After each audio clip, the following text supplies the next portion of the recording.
Good morning and welcome to the Committee for Infrastructure. You're very welcome if you're joining us this morning. I hope members online can see us. And I'm going to provide a brief overview of today's business and then we'll get straight on. The committee today will receive oral evidence from the utility regulator for Northern Ireland on work being undertaken for the next price control period, known as PC 28.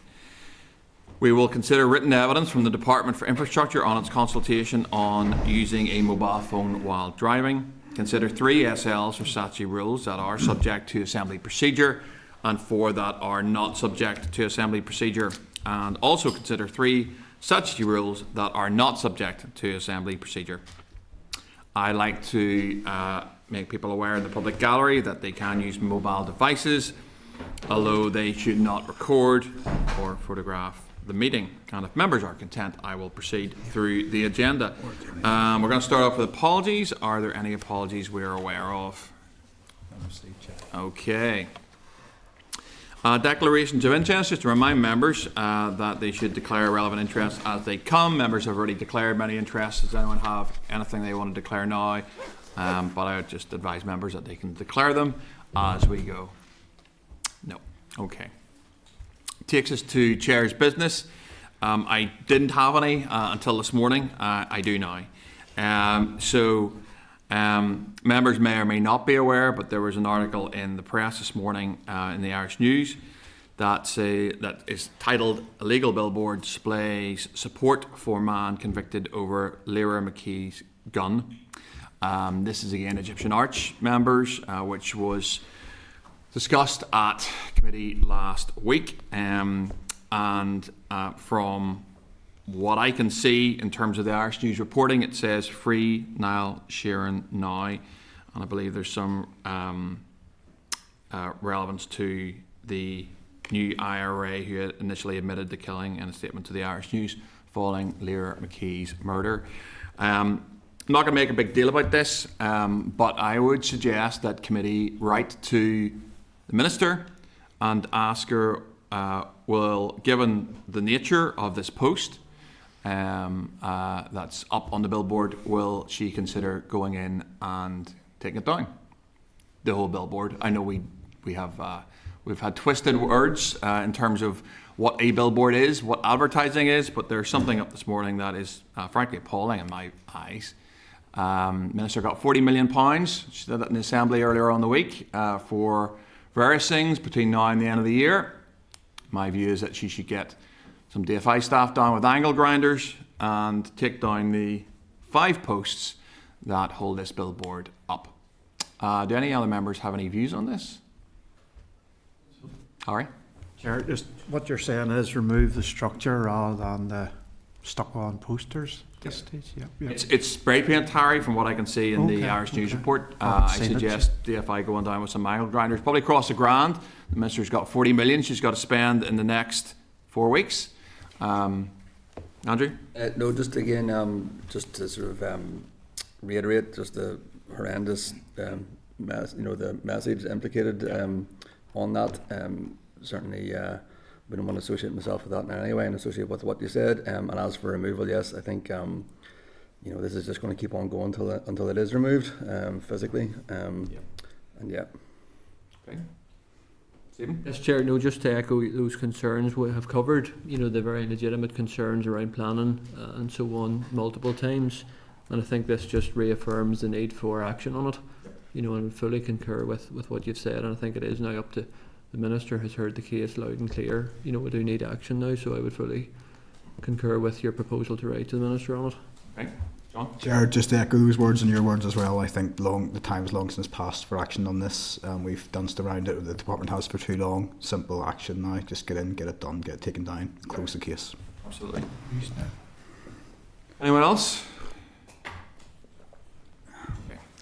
Our members content, therefore, to write to the Minister to make her aware of the report in the Irish News today, the nature of what is now written on the billboard, and I'm sure the Minister will concur with the committee in terms of it's discussed at what's up there, but asking her, is she content to continue to leave it up there, or will she instruct DFI officials now to go down and take the whole billboard down so that this issue's finished. Yes, Peter? Can we include in the letter, I don't comment on that much because my constituency colleague, Andy, is quite close in terms of constituency. Can we comment in the letter that it's taken up committee time relentlessly now? It's taken up assembly time as well. Can we just get in and get it down? Because it's taken up far too much time. We could be focused on much better things, and this is just concurrently coming up now. So if we could reiterate that. Yep, I'm happy to have that included. Members content with the amendment? Are members content with the proposal and Peter's amendment, just to write? Agreed. Okay.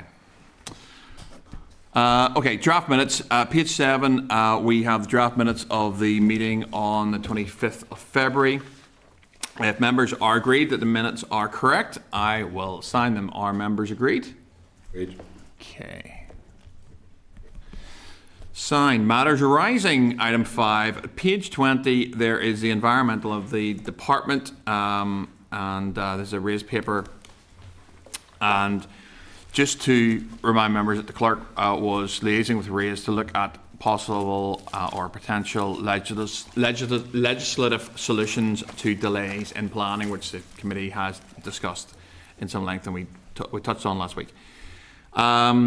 Take members to pages 20 to 64 for that environmental scan, and particularly pages 54 to 57 would summarise reviews and recommendations regarding planning, and I printed these out just so I didn't have to flick to them, but we are probably aware of these figures, that we're not really meeting our targets on the minors by 4 weeks, and the majors by the average time for majors is currently 40 weeks, and that is about 10 weeks over. And there's also then the regionally significant ones, which are have to get ministerial clearance.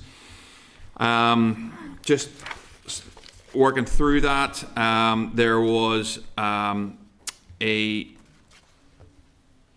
review in January 22 of the Planning Act 2011, and there has been some AQs since then regarding that, and on page, that's probably 57, also an assembly question due to be answered on the 20th of October has asked for the number of recommendations from the report on the review of the implementation of the Planning Act Northern Ireland 2011 that have been carried out to date and when this work will be completed. I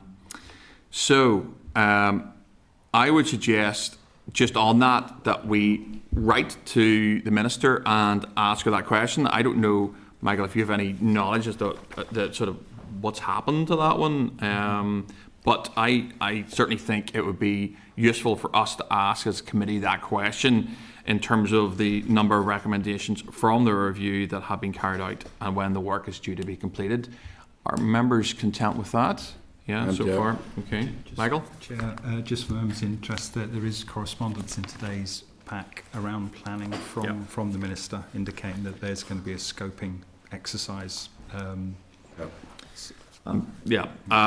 conscious of that. I don't want to pull that into what we're on now, but I will. It's on my list to do, and I'll maybe pick up a further recommendation that I have whenever we get to that ministerial correspondence. But it's just to make members aware that I think it's fair to say there hasn't been much on this. There hasn't been much action on planning. And I'll make more comments when we get to it. That's just a matter arising. Members content with that? I don't think there's any particular actions from that apart from writing, which members are agreed to. Then just to remind members that there is likely to be a joint concurrent meeting with DAERA planned for 10 a.m. on Monday the 20th of April, which will include evidence from the Planning Statutory Consultation Forum. Do members have any issue with that? I know that's a Monday morning, and many of us will have meetings. I don't know whether or not that's going to work for people or not. but that's a proposal given the fact that, you know, it's going to be hard because a lot of us are on different committees. Any views on that? What time's it at, Chair? 10 o'clock, Harry? Okay. No views. Are we content to just agree, continue with that date of April the 20th then? Sorry, no views. I mean, what is anybody turning up to as being represented from the?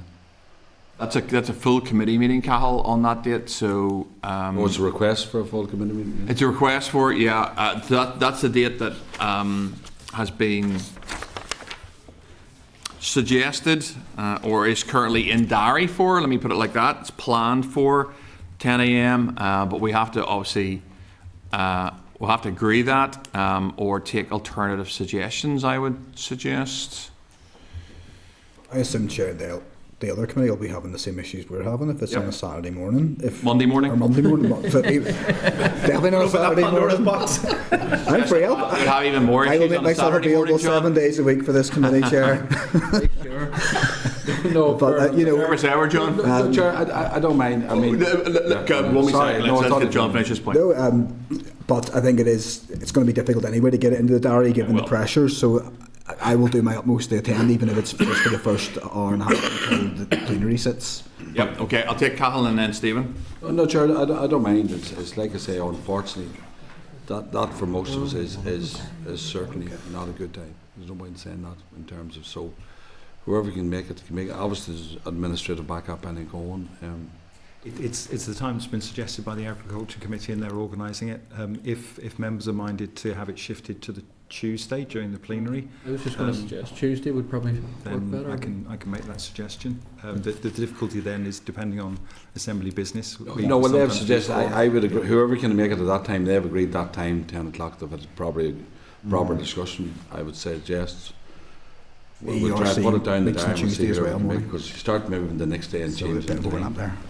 So look, the difficulty we have is coordinating a meeting with another committee that doesn't impact on other committees on Wednesday and Thursdays that we're all members of, which leaves us with simply two options, which is either, well, it leaves us with three options. We can have a committee at 5 or 6 o'clock one night. I'm sure Dara would love that.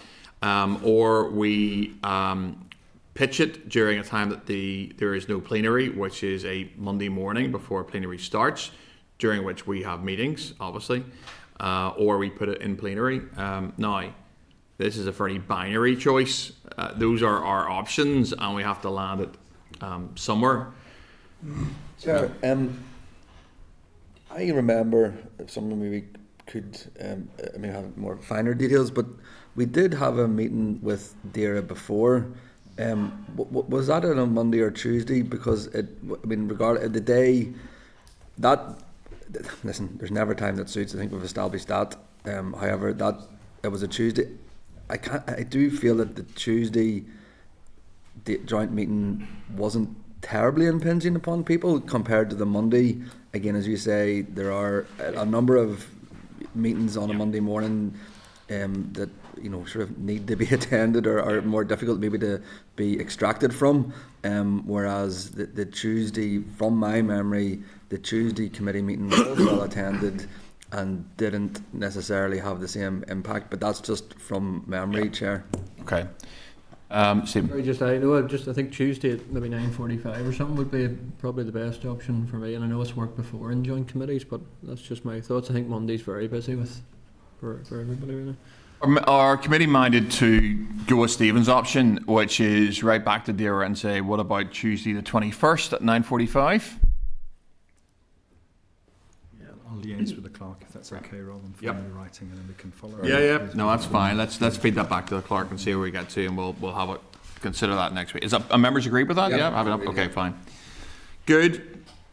Core is at page 66, and I will take members through that. There's a few items that I have at the end. If anyone's got anything that I haven't covered off, please raise it, and we will note the rest. So, stuff that I have is, we're going to start on that one that Michael mentioned, which is the response to the Committee on whether the department intends to refine or revise planning legislation, and the letter is on page 72, I think. People want to have a look at it, and I'm going to refer to it. We asked what the department essentially is going to do about planning, and they came back, or the minister came back and said she was aware of the Development Act in the South and the Planning and Infrastructure Act in England and Wales. However,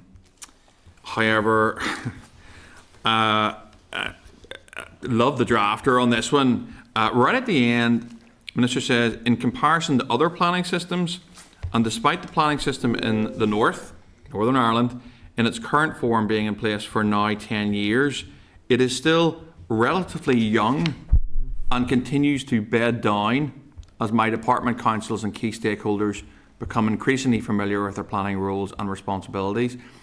When I read that, I thought that was maybe just sarcasm. I suspect it's not, because somebody drafted this for the minister.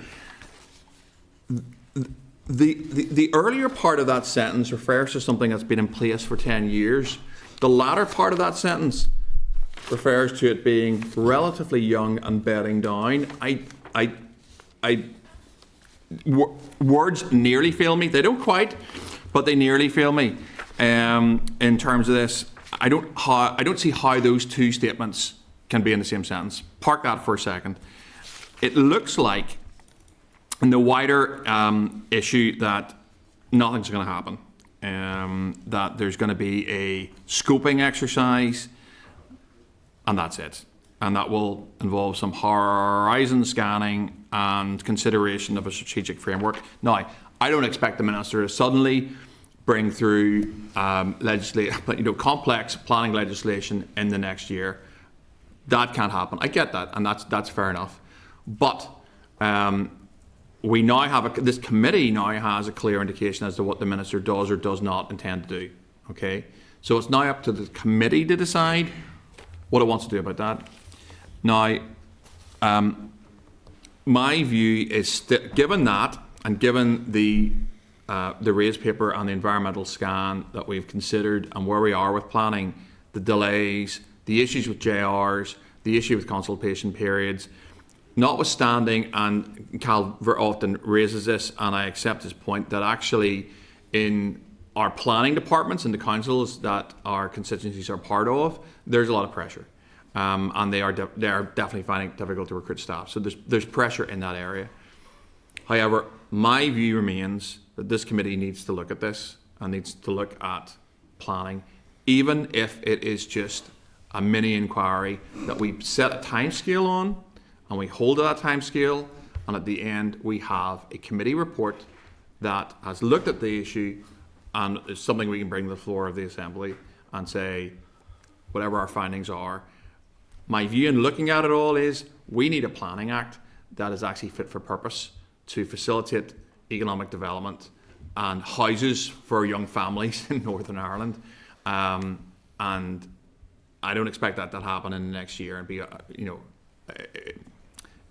it would be unfair of us to just try to score political points on the minister along these lines. However, we could set a route map that perhaps the next minister, whoever that might be, would actually embark on a new planning act. I'm going to take Cathal first, and then I'll take indications. Cathal. Thanks, Chair. Listen, Chair, I'm conscious of the time, and I'm conscious every member are doing this on a daily basis. I have to say, if we are to look at anything and agree, it would be a mini whatever it is, because we don't have time. My understanding of it, and for us, and especially in the terms of reference, we need to break down exactly where the issues are, because, when we talk about plan, we're trying to generalise exactly what it's all about. There's a lot of issues I'm getting that are definitely council orientated, and I'm not blaming them. I understand the pressures. So if we're going to go about this properly, we need to break down the reasonably significant and where the issues lie, the JR process, but also then in trying to support councils going forward, how they address it, because I'm getting it every day in terms of numbers, and they're under severe pressure. So it's not a fault game, it's how we set out our priorities, how we term this out, how we look at it for a mini inquiry to have it. There's no way we can fully investigate the actual legislation, Chair, there's good enough legislation there. That, you know, whether it needs slight amendment or not in the future, I don't know. But certainly, I would support looking at it. But we certainly need to define exactly what we're looking at, how we can address it. Look at what the main issues are. We hear them every day, and like I said to you last day, I can't go in and say to the local authority, listen, raise the fees to employ more people or whatever. That's one issue, the JR system. So as long as we get the terms of reference right, I don't mind having a look at it. But with the raised paper, we may need Nilga or Solus, whoever's going to be responsible in terms of coming in and responding. I'm happy enough to have a look at that, but we need to do it fairly sharply. Look, I accept all that. I think it would be useful to look at it. We'll get that oral evidence in. I think there are issues that we know about, and I think if we spent a bit of time looking at those, I have no doubt that this committee could probably agree as well some recommendations around that within the context of a short inquiry. I'm going to take Justin next, if anyone else wants to come in. Justin. Thanks, Chair. Yeah, just in the south, they have the Accelerating Infrastructure Report and Action Plan, which hosts or houses the Critical Infrastructure Bill, which they're actually showing some having recognition that there is an issue around delays to major infrastructure projects, and I don't think it's acceptable for us to put our heads in the sand and hope things are going to be better. Let's see some real action taken and a direction of travel from the Minister to ensure that we don't have the delays ongoing as we're seeing as is. Simple. Okay, no, thanks, Justin, and I would concur with your thoughts. I think, to be fair, England, Wales and the South have all grasped this. I just think we haven't. And the responsibility lies with the Minister, but our job is to scrutinise the Minister. And so my feeling is we have to take these on board. I'm going to take Peter next. Thank you, Chair. Just to broadly agree with what's been said already. I mean, I think I had proposed an inquiry into the planning system last year because I was just getting so many queries about it and whatever in terms of the decision that was made. But I mean, what my opinion would be is there's so much out there in terms of what the sector is saying.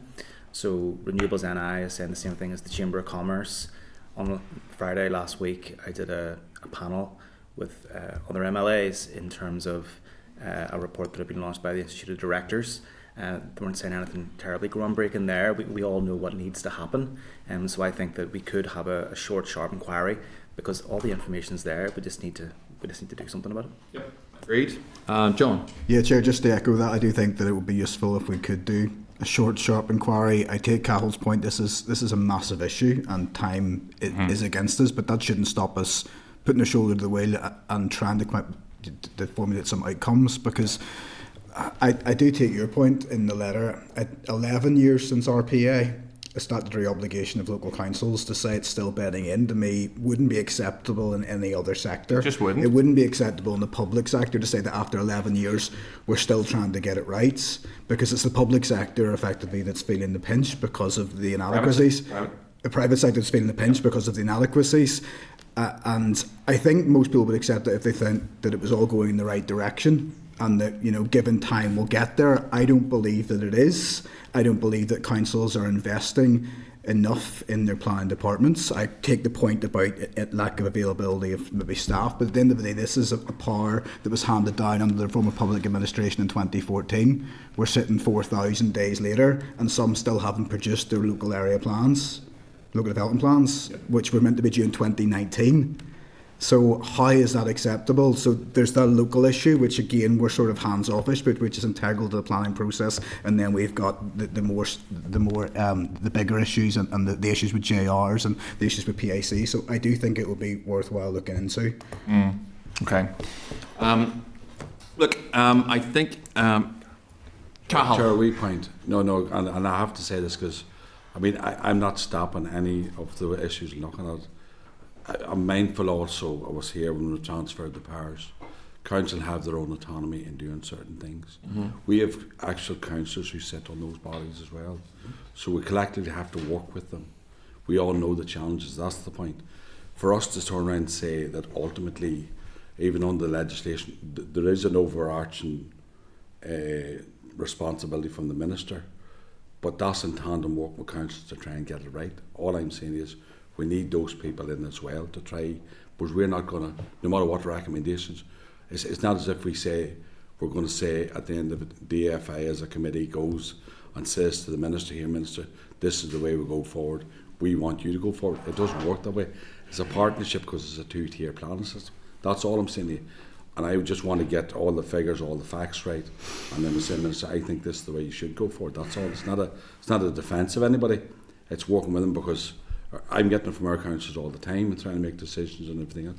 So for us to do the short, sharp inquiry, let's get all the detail and let's try and bring some recommendations to working in partnership. That's slightly different from what I'm hearing some of the members. It's not. People need to understand what the legislation was brought in and how it sits at the minute and how it reads, and that's why I said to you, do we need legislative change? I think we may do. We're not going to get it this time round. Do you understand? It's only what sits there, but I'm happy enough to go with. Okay. I don't think, two things. One, I don't think other members would disagree with you, Cathal. Second thing is, certainly there's been nothing in terms of, with the exception of that very curious line in the Minister's letter back. I don't think anyone is making this. And probably your inference isn't quite this, but I mean, it's not about criticising the Minister. It's not about landing blows on the Minister. It's about looking at a process that is not working correctly. Absolutely. That is slowing economic development down. It's slowing our ability to build houses for young families. And whilst we can't solve it, we can at least, and I'm very conscious as well. A committee's role is not just to scrutinise the Minister, it is to try and work in tandem with the Minister and be constructive within that context. And my personal belief on this one is, if we can work on it, do a piece of work that is short, sharp, and get some recommendations at the end of that, that will be a good piece of work for this committee.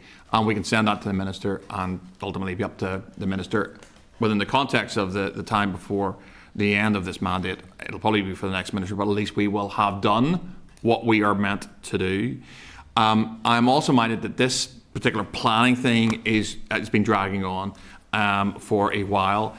I would like to get a committee agreement, subject to availability of committee staff, to have something that looks at something that we can sign off next week in terms of, or the week following if the terms of reference aren't acceptable and we have to redraft them. Something that we can have a look at next week and say, yes, that's reasonable. That has timelines. It has a clear outcome, which is, in my view, a committee motion, and also has some areas that we will look at, and possibly even some idea about who we'll be bringing in to deliver some oral evidence on this.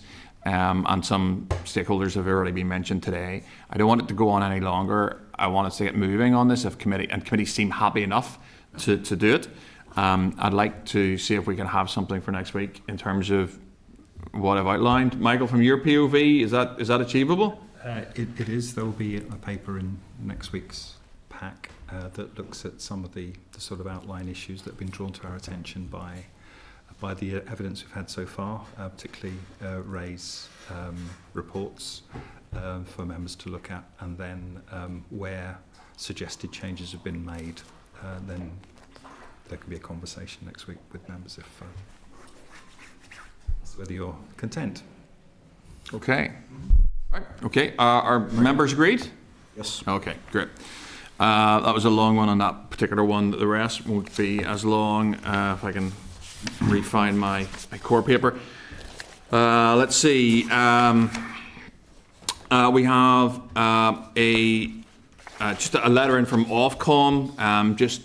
It is probably for noting, but just to draw members' attention to it. It's at 6.8, and it's kind of a follow-up on some of the evidence that was presented on the 11th of February, which I wasn't there for, but just to bring members' attention to that. There is a note from the Northern Ireland Fiscal Council, 610, and that's a report assessing the Minister for Finance's proposed draft budget 26 to 30, and just for members to consider in context of the oral session that we're going to have next week. And then the final one, before anyone can raise anything, is 613, which is some correspondence that I received from the Consulate General for St. Vincent and the Grenadines. And this is from Dr. Stange, and I believe this is in Cumber. So the consulate for St. Vincent and the Grenadines is located in Cumber. There is a correspondence, I believe, table pack. In the table pack, it's page 8. Yeah, In page the 8. main pack, it's 586, but the most information is in the table pack, page Yep. 8. So there's a few pages from the consul regarding diplomatic parking bays. I'm going to do my best to summarise this for members if you haven't got to it. Sorry, that's page 3 of the table pack. Yep. For this particular one. So if you get to your table pack, it's not big and you will find it. So there's some very useful information from Dr. Stange in the table pack. A fair summary of this is that there's a consul in Cumber. They have a couple of parking bays. They are struggling, people parking in them. I had a conversation with the consul. He was a lovely man. He said, look, this issue, it's not about local folk from Cumber parking in these, it's other people coming into the area and parking in them. There is a sign that is already up there, and I think it says P diplomatic vehicles only. He has worked closely with local PSNI and local DFI staff. I think the issue is with, well, let's be kind, DFI Central. And my understanding is that this issue could be resolved if DFI approve and install a piece of supplementary advisory signage, which I believe is within the regs, as long as it does not contradict the signage that is already there. So, small piece of signage in Cumber. We want to be helpful to this consulate, I would imagine. And all they're looking for is 2 small signs that don't contradict the sign already in place. And that would put this issue to bed, which I'm sure everyone involved would welcome. My suggestion on this one, Peter's looking with a slightly quizzical smile at me here. My suggestion on this one, and I'm more than happy to bring you in, Peter, is that we write to the Minister and ask whether or not she would consider installing 2 additional diplomatic parking advisory signs beneath the existing statutory signs on the same pole. My understanding is that this is very, very common with other embassies in London. Not so much for consuls in Northern Ireland because we're quite small, but if you drive around Kensington, these are everywhere because some of those embassies have off-street car parking, which is what this embassy has. I'm going to take in Harry first. Harry. Simply just let's do it, Chair. I mean, that's great. Appreciate all the stuff on it there, and certainly it's an easy fix and not contradicting anything, so let's do it. Thank you. Let's do it. A line straight from the A-team, Harry. Well done. You sound like Hannibal Smith. I agree completely. Peter, you're getting briefed by your colleague there on consular signs. Oh, no briefing. I've forgot my laptop today. Okay. Worst day to forget it. Okay, But, yeah, tough one. Yeah, take a look at it because is this so? In terms of diplomatic vehicles only, yep. That's not a sign I've ever seen before. Is that enforceable? Who is that enforceable by? Yeah. It's enforceable during the day by DFI, and I suppose in the evening by PSNI. There have been, my understanding is there's been quite a few issues with enforcing it, especially in the evenings when the red coats go. And I think to be fair again to the consul, they're not really too concerned about enforcement because they don't want to be, they don't want to have somebody who parks there by mistake and getting a ticket. I think they just want to encourage people not to park there and recognise it's a consular bay. Mm-hmm. The other thing, just in the context of this, is because of where St. Vincent and the Grenadines is, I believe it's a Crown dependency, they work different times as well. So, they'll work in the evening because they work on St Vincent and Grenadine time to a degree as well. So there are struggles there. Okay, it's just there was a. I was going to say it wasn't similar. There was a business very close to here that I was working with very recently in terms of, you know, they were looking for suggested signing or signage that you could put up to sort of deter people parking outside your business. And I know the complexities that come with that. So happy enough for a letter to be sent to explore it with the minister, if helpful. Yep. Happy enough. So, doing sort of diplomatic incident, certainly not. But it could, what can I just? It would also be worthwhile finding out from the department about how these are attributed, if that are decided upon. I'm trying to think of other consular bays. Are we going to have an influx now of consular diplomatic parking signs? They're going to be. Does it need a more formal proliferation of parking bays? Again, no issue, but it's more of a curiosity than anything. I think I can put that one to bed for you. We definitely won't, Andrew. Consuls general consuls that we have, and I know there have been a couple of them. I mean, the Polish consulate is just off the Malone Road, and they have a building and they have quite a bit of space, and their parking's inside. You know, they've got gates and the parking's inside. This particular one, the parking is outside because it's sort of like two houses that they've taken over, and that is it. And then there's a little bit of space, what we would call sort of off-street parking outside. And they have 2 bays outside. So this one's really, really unusual. So there'll be, you know, I don't think precedent is one that the department have to worry about. Cahill. Sure. Sounds very complicated, sir. I mean, I'm looking at this sign. I take it the road isn't identified then. Pardon? I take it the road markings, the actual 2 berths are not identified, all in the signs and posts. Is that right? I'm not sure if they've got... because I don't mind you adding extra signage, but you know, if you drive up and it doesn't matter if it's a stranger or not and doesn't see that sign, so you want to put up a different sign so it's more visible. Is that what you're asking? I mean, the problem is it fits in one of those situations where it can be used at a certain time. You know what I mean? Overnight or something by others. The only way around it, all right, and try this sign, but there hasn't been a suggestion to identify the road itself and marking the bay itself. No, has there been that? Because that would certainly be a signal to most people. I'm not sure what level the bay has a marking, and there isn't a picture to. You know what I mean? I've seen this identify diplomatic vehicles only sign. It and has. we put up another sign. All I'm saying to you, was there not a suggestion to identify the 2 bays per se, because that's more visible? That's all I'm saying. Yeah. Maybe on the regulations they can't do that. I don't know. You know, like a disability bay. You're talking about something actually around the parking. You know what I mean? Because somebody driving past and you see that wee sign on there. Oh no. Listen, it's only a suggestion, Chair. I assume the reason why it isn't is because the bay can be used at other times by others. No, I can't. Well, there you are. Why, but then is it not identified as 2 bays? That's my question. Let's check that. I mean, there is really, really clear legal guidance around this, and in fact, the Vienna Convention on Diplomatic and Consular Relations notes that all appropriate steps must be taken to protect diplomatic and consular vehicles. So I don't think that there's any doubt around the lawfulness of all this. That's to bed, and there's a range of international law that the UK must abide by in terms of affording diplomatic and consular staff X, Y, and Z. However, look, I don't want to take too much time on this one.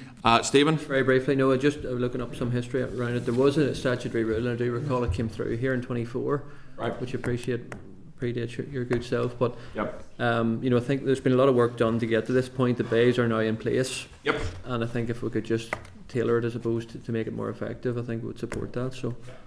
Well, just yeah. Let's. Do we have committee agreement to write to the minister and ask if she can clarify a lot of. She can clarify a lot of this stuff and see if she'll put up a sign. Michael, you happy enough with that? Yes. Okay. That's core from. Just to check, is it okay if is the chair agreed? Is the committee agreed to send the correspondence just so that there's all the detail in that? Oh yeah. Yeah, include as that well. as well. Yeah, that's great. From You can't see it because when you look it up on Google, because of diplomatic stuff. I just say the committee clerk's done a great job over here. He went to Google Street View and had a look. Get the binos out to see that sign. He went and had a look, but because it's a protected diplomatic area, Google have to grey it all out so you can't see. So it proves that I've already done that. So for anyone listening, Miss Emily does his homework. And still not after all that, strangers can drive in the park. No bays visible. No bays visible from the sky. No on Google there. Okay. In terms of other core, does anyone have anything they want to raise? I think I just have one more, which is a page 8 of table papers. And that is the Minister for Finance urgent oral statement regarding Chancellor Spring's statement. That was last night. Just to highlight to members, the Executive will receive an additional $390 million over the next 3 years, which is useful, but obviously we have a £400 million reserve claim. That it's effectively a Treasury loan we have to pay back over the next 3 years, and from my understanding of that, it is small, medium, and then large in terms of a graduated clawback. Yeah, so I'm just flagging that up to people. Unless anyone wants to say anything about that, I have nothing in particular in that one. Andrew? No, it's just, I wonder, is it, I don't know, is this open book exercise, Chair, within the department? And just, every department's going to have this. I'm wondering, is it worth, or what our role in that is, being a scrutiny committee, given the fact that, from what I understand, an open book exercise isn't a terribly, well, it's an incredibly arduous thing. It's quite a detailed thing, and it's quite a formidable thing. So I'm just wondering, should we ask for any information on that, any clarification, any advice, procedure, otherwise? Departments? Well, I suppose I don't know, actually, to be honest with you. I mean, because it's not, I don't know that these open book things are terribly common, which again would highlight the significance of it. Yep. So, I mean, I presume this is everyone's first rodeo in this regard. So it's more, so I'm not really, haven't quite sort of finalised my thoughts on it, Chair. I do apologise for throwing that out there, but what can we do as a committee in this regard, I suppose, would be the question. Yep. So, look, I don't have a massive amount of knowledge on it. The $400 million reserve claim, I think, is coming into to the executive, and it's probably for the executive. I'm going to look across at Michael to keep me right on this one, but it's for the executive to attribute. I don't know. Do you have any thoughts on this exercise, Michael? Is it worth? It's just to make members aware, because it isn't to the Finance Committee that this is an important development, and just in terms of how it impacts upon our the department that the committee scrutinises. If members wanted to write to the department to ask just that, how the open book exercise will impact upon them. Yeah, because the thing is also this will affect future budgets, one would presume, as well. Yeah. So I imagine this is one that Finance will take on in terms of a scrutiny role. I'd certainly be content, along the lines that Andrew suggested, to write to the Minister and just get her view on how this will apply to DA5. Members are content with that? Yeah. Members happy enough? Okay. Let's do that. Does anyone have anything else from the core? Okay, we'll note the rest. Members agree to note the rest? Yeah. All right. Takes us to item 7, which is the utility regulator for Northern Ireland, PC 28 consultation, and it is an oral evidence session. I will take members to page 489, which is the clerk's memo. At page 592, you have the briefing paper. At page 600, you have the order. At page 610, you've got the price control for water sewage services, PC 28. That's from the 18th of December 2025. On that basis, I would like to welcome John, Kieran and Elaine to committee. So you guys a couple of weeks ago, we had a cup of coffee up in I think 115. It's great to see you again. and we're all being provided with a booklet which has lots of pictures. Well done. I'm a graphic learner, so there's lots of infographics there. I need to seek committee agreement that the session is recorded by Hansard.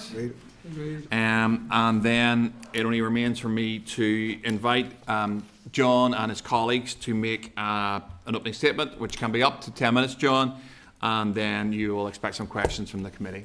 We're in your hands.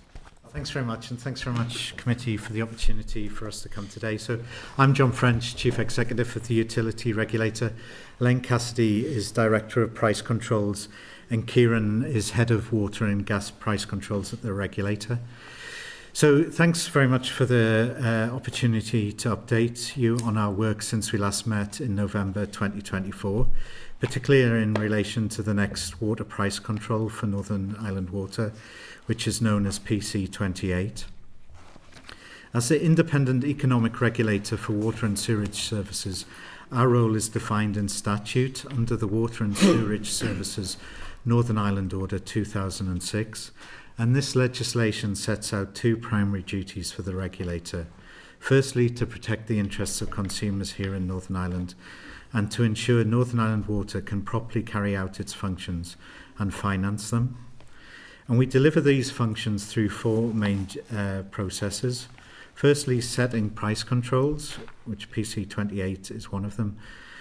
And then we license, so you cannot undertake any activities in water and sewerage services unless you are licensed by us. We also look at disputes and appeals, which include determinations on new connections and sewer adoptions.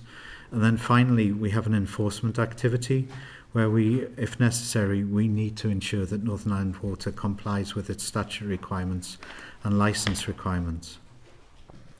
Each year, we also monitor Northern Ireland's performance through its annual information returns, and we publish independent assessments each year of the costs and performance.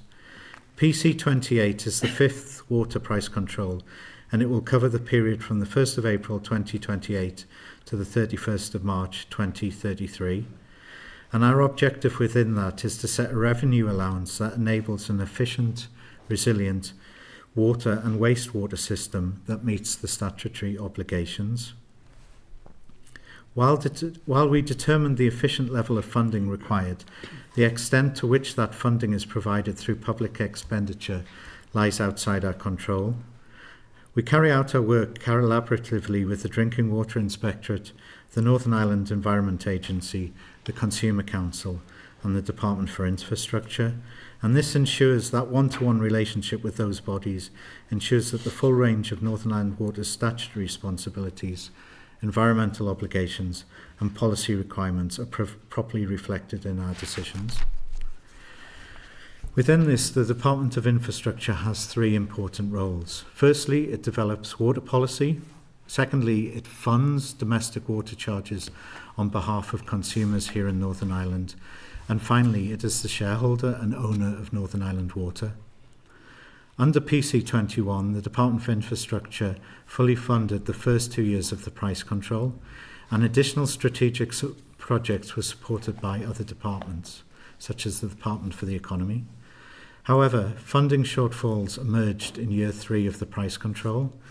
So from 2023-2024 onwards, we saw a 54 million shortfall in year 3 of the price control and approximately 135 million shortfall in 24-25, which brings a cumulative shortfall of around 147 million at the end of year 4 of this price control, PC21. It is important to emphasise that under our statutory duties, funding reductions cannot influence our PC28 determinations. Our task is to independently set a revenue allowance that reflects what Northern Ireland Water needs to fulfil its statutory obligations effectively and efficiently, and this was the same approach that was taken in PC21. How that revenue is funded is ultimately a matter for government.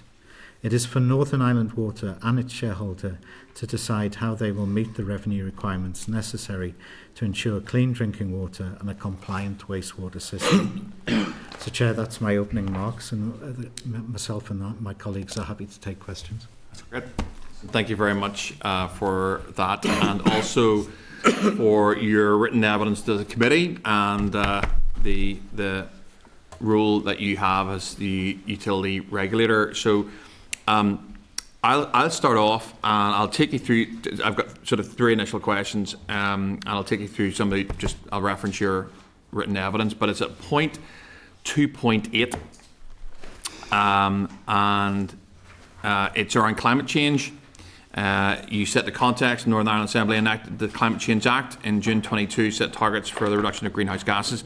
Northern Ireland Water published its climate change strategy in 23 with a target of being net zero for the energy it uses by 2030.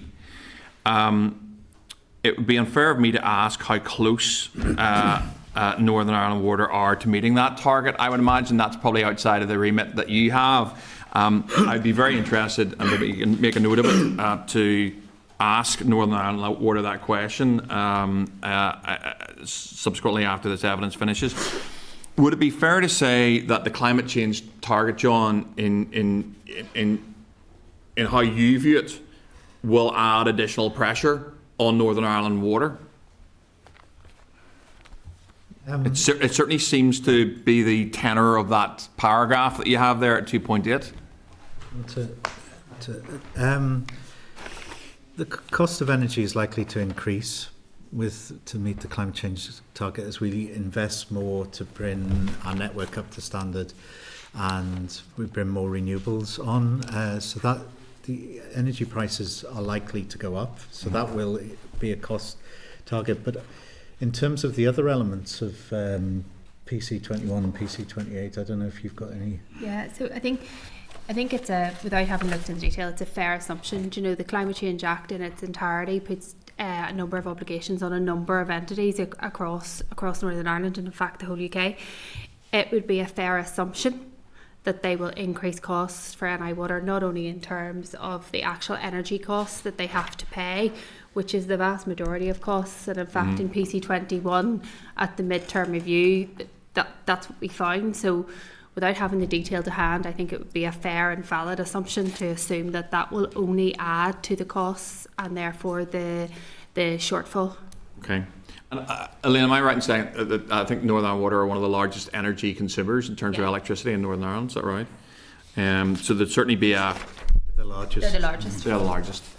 I mean, I suppose. Yeah, I'll park that there for a second. I'll take you to 2.19. I think it's on page 25 of your evidence. And you say there that Northern Ireland Water faces a significant challenge to increase the capacity of wastewater network and treatment works to facilitate this development and support economic growth and prosperity for the region. I'm not sure anyone in this committee would disagree with that statement. I'm going to give you the chance to elaborate on it, however. It's at 2.19 of your report, page 25. I suppose my question is, how significant, in your view, is that challenge to increase the capacity of the wastewater network? Ultimately, it's down to funding. You know, so there's a Northern Ireland Water needs to catch up in its wastewater systems. The idea was PC21, PC28 and the following price control would have brought Northern Ireland Water up to where it needed to be. So it is a challenge. As people know, across Northern Ireland, there's loads of developments that aren't being undertaken because of that lack of wastewater capacity, and many plants are at capacity or beyond capacity at the moment. So, you know, it'll be a matter of how Northern Ireland Water prioritise that for the next price control period. But funding will be essential as part of that. Yeah.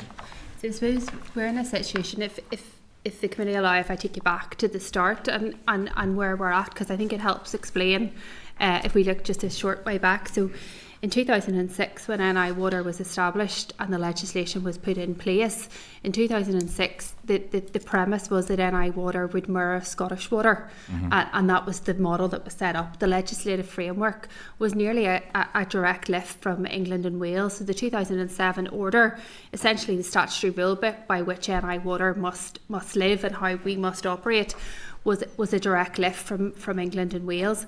That was all on the premise that domestic water charging would come in over a glide path of a 3-year period, and that would have been sort of 2010. So when we look at the first NI Water price controls, PC10, PC13, you know, the anticipation was that there would never be a funding type issue. That glide path of terms of charging has not come into effect. So what we have now is NI Water have been underfunded for a considerable period of time. Now we've got to midway point of PC21, and that underfunding over that glide path has become more and more apparent. So as we approach PC28, it is conceivable and fair, I think, to say that there is a backlog of underfunding, and then there is the forward planning of PC28. So in terms of, you know, how NI Water are going to upgrade, enhance, develop the wastewater treatment, we've the backlog to deal with, and we have the forward looking to look at. So the PC28, NI Water PC28 business plan is due for submission to us in November this year. It is then we will know the full extent of the ask of NI Water in terms of wastewater treatment, sewage works, and so figures that are out at the minute are speculative until we receive that business plan. But what I can say with confidence is it is going to take a number of price controls to get NI Water back up to the place that we all would want them to be in terms of wastewater, drinking water and sewage treatment. Lynn, that's great. Just before I ask my next question, just why will it take a number of PCs? Might be useful just to elaborate on that point. It will because of the underfunding thus far. So we're catching our tail. NI Water are catching their tail already, and because of the investment in assets and capital investment in infrastructure, there are issues with supply, with procurement. It is very difficult to ramp up a capital investment programme really quickly. It requires certainty of funding and that forward planning, and that only helps to serve with the efficiencies. So even if all the money that NI Water needed was made available today, it will still take a ramp up of asset investment, procurement, supply to get us where we need to be. Look, I kind of knew the answer to that question, but I wanted to get your answer on Hansard because I think it really illustrates very nicely some of the issues that we have and why we do need to start taking some decisions, or why I would certainly encourage the Minister to grasp this nettle. I've got going to take you to one more part of your evidence. It's page 36, and it's point 3.5. And in that you say, however, we do set tariffs for non-domestic customers.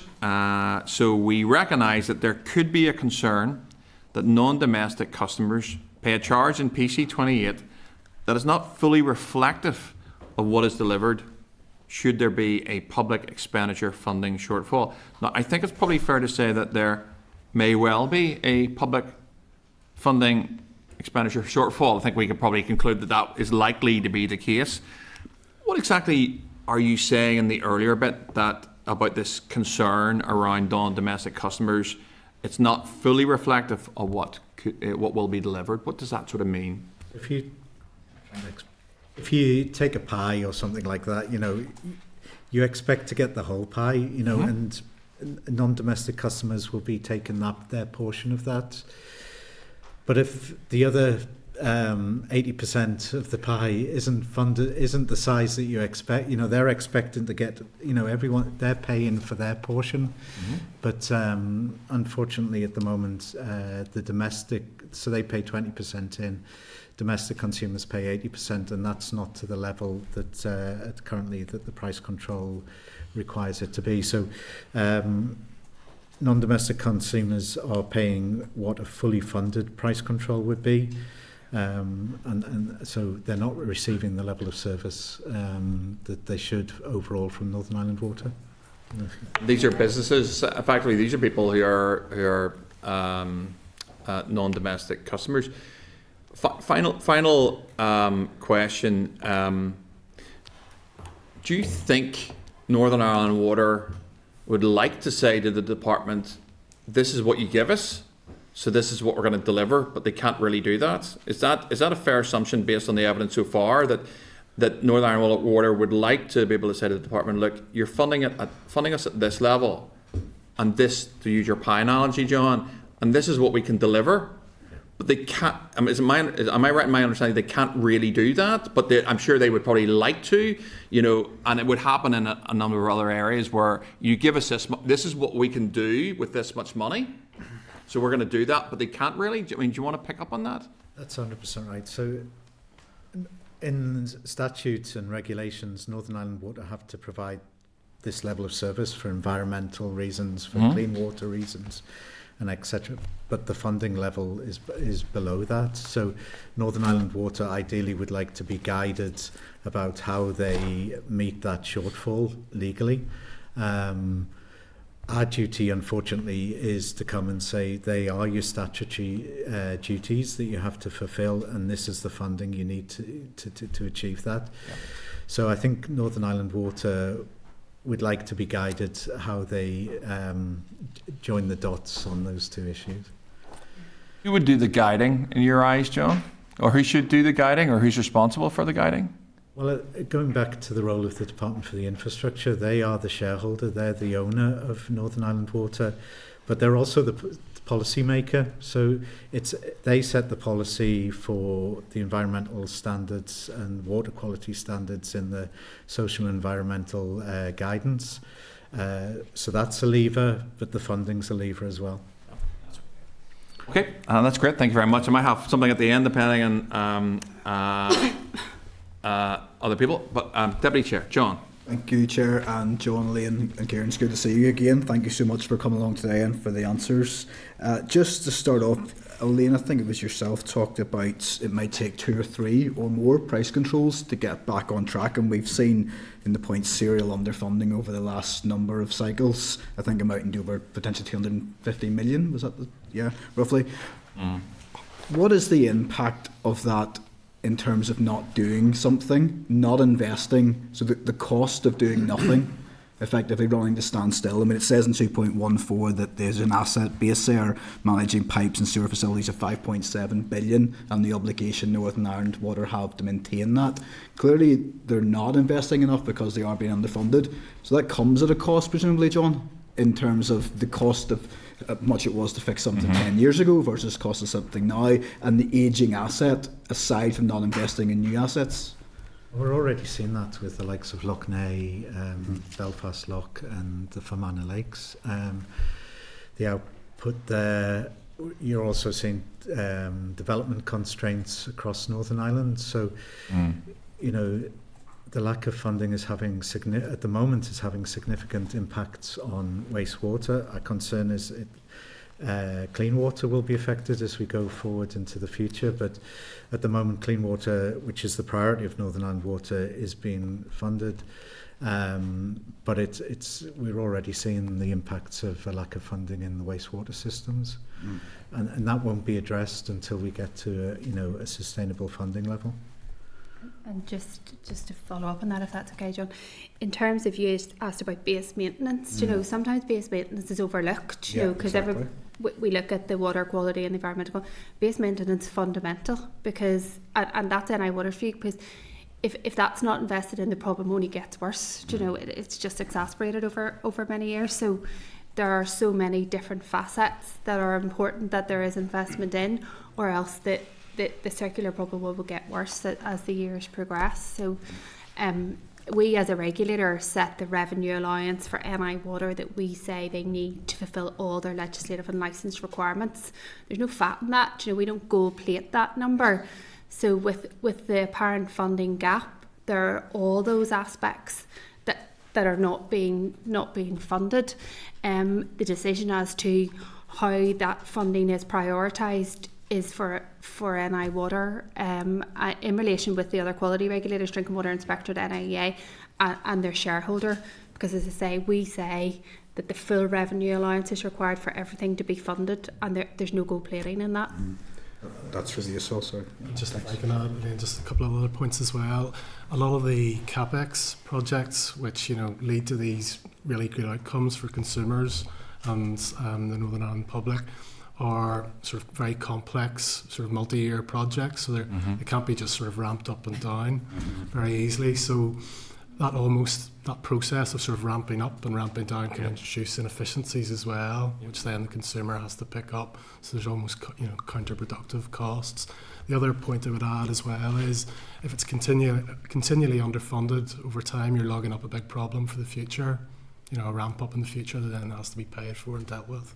Exactly. So, they're effectively running to stand still in terms of that funding model. Is there any assessment by your office about the amount of cost and the amount of, for example, fresh water loss due to lack of necessary investment within the system or within routine maintenance? When we hear about millions of litres through broken pipes, etc., there is a cost to that, presumably. So there is a cost. We set leakage targets. So we do. So what we do is we set a price control determination. So for example, at PC21 we allow revenue, and we set certain targets based on those revenues. Some could be around leakage, for example. My understanding, and we can check this and get you the information, is that they're okay at the minute, and I want to meeting those targets. But obviously over time, if there was underfunding and other problems, that could eat in to the delivery of those targets. But it's something we monitor. Moving on, then, it's difficult enough with the lack of capital that's being provided, but obviously there's also the planning aspect, and Northern Ireland Water aren't able to plan, as you have said, because they don't know how much they're getting. We've seen time and time again money being made available later on through monitoring rounds. For example, it was quite worrying to see fresh water infrastructure being allocated at the last possible moment. How impractical is that in your correspondence with Northern Ireland Water, in your experience, to deliver effective and efficient capital projects at the last possible minute with an unknown source coming through the funding? Yeah, well, it is different. So Northern Ireland Water back in 2007, probably for every pound that a GB company was spending on water, was probably spending about £2. Now it's spending, for every pound, it's probably spending about £1.06, and that inefficiency, that £6 inefficiency, whilst it's come down, NI Water have done a good job in making themselves more efficient over that period. That £6 inefficiency is probably due to, we believe, is due to that annual, not having that long-term certainty in their funding. And we've seen that in reality in PC21 price control, due to the lack of foresight of budget, as is in this price control having a major impact in inefficiencies. Okay. And those efficiencies, the lack of investment, and then with the wastewater aspects, are inevitably going to lead to breaches, and you have a rule statutory obligation for enforcement. Can you talk me through enforcement actions that you have underway, the numbers and areas of concern that you have within those?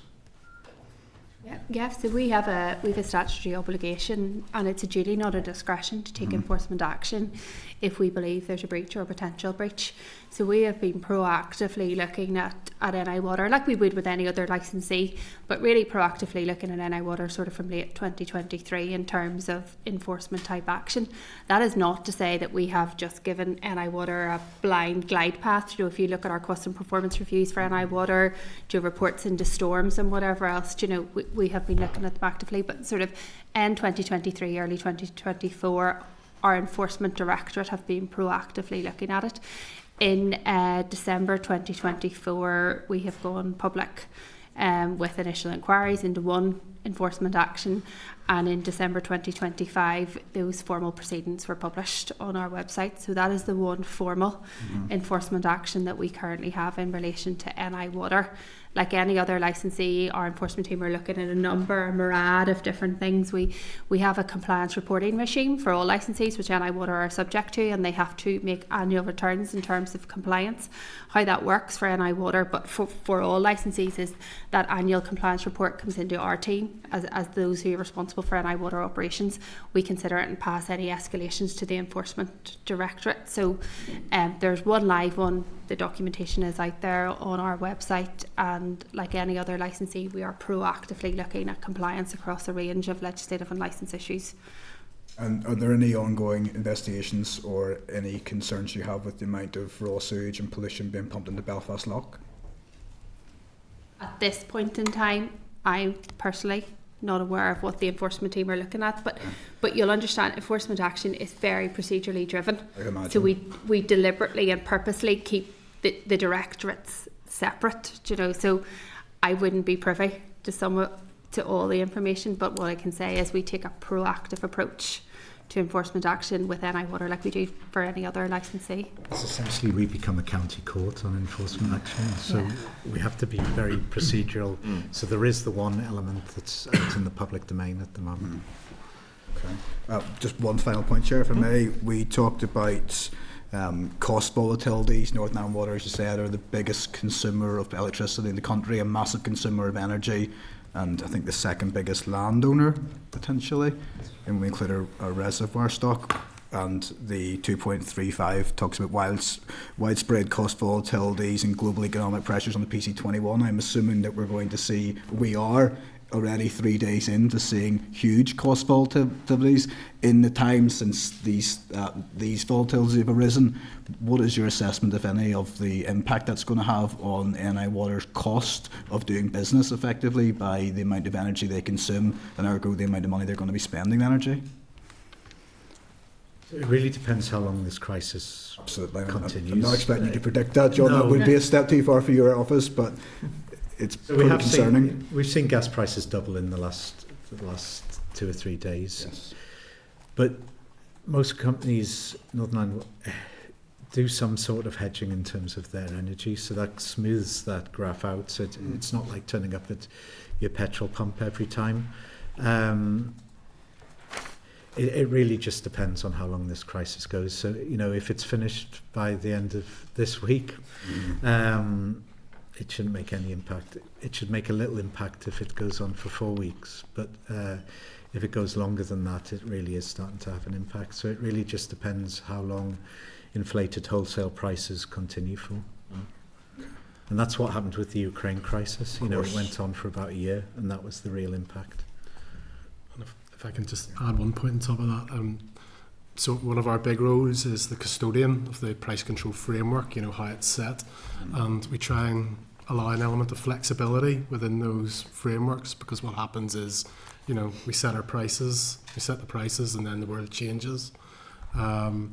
So for this PC28, we'll be looking at how what mechanisms we can put in place to handle uncertainty around electricity prices, and we're engaging with the company, with NI Water on that. So. Okay, we'll watch this space and we'll hope it is on the shorter side. Thank you, Chair. Thanks, Appreciate your Sean. time. Stephen? Thank you, Chair. Thank you, folks. Apologies, I had to nip out for a few minutes. Hopefully I didn't miss anything too much from just John, but no. You missed John. No, but no, hopefully I haven't... Missed whole briefing, Stephen. Just picking up on the point there around cost volatility, and I appreciate, you know, it's a major issue of the day, and as John rightly says, it goes above your remit. But in your document there, you talked about building in uncertainty mechanisms within PC28, and I presume that'll be maybe, you know, lessons learning points as well from PC21. So I'd just be keen to know more about what they would look like in 28, if possible. Yeah, so that was really sort of one of the points I was just touching on a minute ago. So we recognise that the world changes sometimes. You know, we set these price controls, and we have a 5 or 6 year window, and we like to have, you know, a bit of a window. So we do. Because we don't want to have to be revisiting the price control all the time. It can be inefficient for ourselves and the company to just rejig things constantly. But we do recognise there's an element of uncertainty. So one of the lessons learned from the last price control was about having a bit more of a flexible mechanism during the price control to account for electricity prices. In the last price control, we had what was called the MTR, which was a one-off opportunity in the middle of the price control for NI Water to submit its additional costs. We're looking at ways in which we can have something potentially a bit more flexible. Yeah, is the length of the price control, do you think that's about right? Or do you think it could be longer or shorter? It's trying to get a balance. You're trying to give the company certainty that they can drive efficiencies, but you don't want it too long that, as Kieran says, the world might change.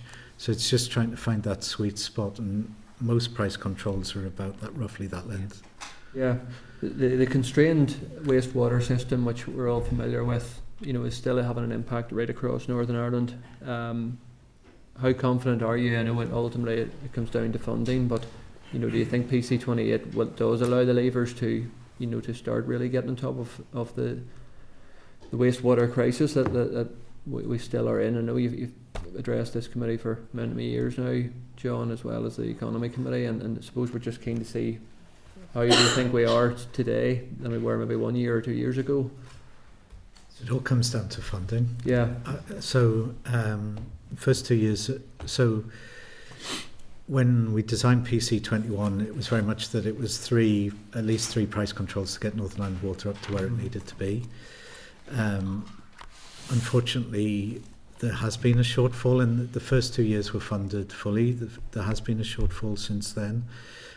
So that just escalates the issue going forward. So it is just a matter of funding, really. Yeah. Okay, just final point briefly, just around Minister Muir made a statement in the Chamber yesterday, you're probably familiar with, around trying to tackle the issues, on our waterways and so on. So I'm keen just to hear from you around that, getting that balance around enforcement, and then also with NI Water, the funding requirements not being fully met, as you've said. How do you foresee that will work out within the 28 and going forward? So as I say, we've got to hold Northern Ireland Water. Our legislation sets out that we've got to hold Northern Ireland Water to account for the environmental, the clean water legislation that's out there. So as it currently stands, we will hold we will do that. We'll hold we've got to be kind of blind. Justice is blind in terms of we've got to hold them to account for that legislation. It is going to be difficult going forward, but that's our statutory role. Yeah. Okay, thanks. Okay, thanks, Chair. Thank you, folks. Thank you, Stephen. Cahill. Thank you, Chair. You're very welcome. Then with a good chat up in the long gallery with this stuff, so I'm looking forward to this, and promise to stay within the time frame the Chair's indicated. I've slight disagreement in terms of the first three PCs, because I've been around most of them. We can argue whether they're funded or non-funded. We can also ask whether wastewater was top priority in those first three, but I'm not going to get into it. I obviously understand your role in protecting the consumer as well. But my first one, obviously, and I don't, just a wee bit more on and John, you've touched a wee bit, the SORPy stuff was an issue now, and nobody's arguing the issues about the environmental stuff. But I brought up with the Minister yesterday because, I mean, as MLAs, we're talking about house building and young people can't get on the property ladder and all those things associated. So, I would hope going forward that the PC that we're going to bring forward will realistically look right across the board in all of this, understanding your role. And I certainly would have, for the size of this place, and I'm not talking about the whole of the island, for the size of the northern part of the island, we've pumped a substantial amount of monies in to address some of the things in the past, and so I'm not going to get into the money argument. The SORPy one, maybe you'd like to respond to. Obviously, last night there was a recent programme on. You've heard there was been quotes. Now I don't want just to quote any prices, but I mean realistically, there's a substantial amount there quoted. My question for you is in relation to what engagement has there been with NIW in relation to some of those quotes? Can you comment on that or not in reflection of the latest news programme? Oh, that was we talk with NI Water constantly. I guess we'll only see the final figures, as Elaine says, when they submit their business plan. But I think so. The way all price control processes work, there is engagement all along, right up to the submission of the business plan. In November this year, we will receive the business plan. So the figures of 3.5 billion and that are about at the minute would be indicative. We haven't had sight, we haven't seen that 3.5 billion. But when we look back to what we were discussing earlier about the sort of continual lack of funding, I'm surmising and guessing, but I assume that we will get a substantial request in the business plan for a substantial investment in capital funding. But until we see that in black and white, I don't have the answer to that. I don't know, Kieran, you've engaged with them more recently in terms of that, if there have been any further indicative figures or... So I think it's like you say, NI Water are sort of, in their business planning phase at the minute, and they're refining, the scope of what they need. We are getting an outline capital submission, which is what it's called, in April, which is almost NI Water's sort of first sort of go at the envelope that will be given to us, and at that point we'll have a bit of a sort of first glance at what the overall size and scope of the capital programme might be. Now, even at that point, it's still indicative because we don't receive the business plan until November next year, but it'll give us a bit of an early steer. But as Elaine says, what we do know is that there's a significant amount of capital expenditure that NI Water needs, and again, it's because of this idea that it takes multiple price controls to deliver all the outputs. No, appreciate it. Let's cut the chase, Lynn. You mentioned the 3.5 billion figure, but we've had the PC21. It's interesting, John, when you answer the 5-year period. For the first 3 years or 2 years, they got the money, and then they didn't. There's also a question mark whether they were able to spend the full amount of money through that period as well. Yeah. So, we can argue, they didn't get the money, but by the way, they couldn't spend the money. So that's been but for this PC going forward, all those things need to be considered. So my view is, when we come to make this decision, that the decision made will be that whatever amount of money they've asked for, whether they're able to spend that over that period. And that has to be factored in, because it didn't happen on the PC21. Because it's all right to say on reflection we didn't get enough money, but year 3 I think they couldn't spend, even if they got their full amount. They may not have been, or year 2, whatever year it was, there's question marks over whether they could spend it or not. That's my question, my key question going forward. So that's around to budget certainty. The thing coming into PC28, they have to work with their shareholder. There has to be a conversation with their shareholder about the business plan they're submitting as well. So there has to be, everyone has their role to play in this. Yes, we would expect NI Water to be engaging with the department as shareholder around the submission of their business plan. No, I appreciate it, but what I'm saying is there's one point in 1 year in the 5 that they couldn't, even they had all the money, they hadn't the capacity to spend it. And all I'm saying, you going forward, when we address the next PC, yes, if they say in year 2030 they request 450 million, that they're able to spend it. That's all I'm saying, because that hadn't happened the last time. We have reflected on PC21 when we've been developing PC28. So we've been out to consult on PC28 sort of end of last year. End of last year, published our approach document December, just in time for Christmas for everybody. But the key objective of PC28 is that NI Water should submit a business plan to us, which is essential. It meets statutory obligations, but in terms of what you were addressing, that it's efficient and deliverable and meets established need from an affordable perspective. So that's our overarching, that's how we've predicated the premise of PC28, which is nuanced to PC21. So we've looked back, we've reflected, and we've added those aspects of statutory obligations, efficiency, deliverability, and meeting established needs. So that's the premise under which PC28 is being developed thus far. Okay, just final question, Chair. And I know Stephen mentions about the two things I want to talk about: safeguarding the future, and also the other one in relation to the flexibility and uncertainty. You answered a wee bit in terms of Stephen's question. My question is, how going forward, how do we protect the most vulnerable in terms of safeguarding? Because clearly this group's going to be impacted there right across the board, and it's your duty under the utility regulators' rules and regulations, how those people. Because, like I said, I go back to all this, every other department is going to be impacted, the economy and everything else, and I appreciate but this is a big programme that John, I said to you the last time, you will sign off on, and we all have to stand over.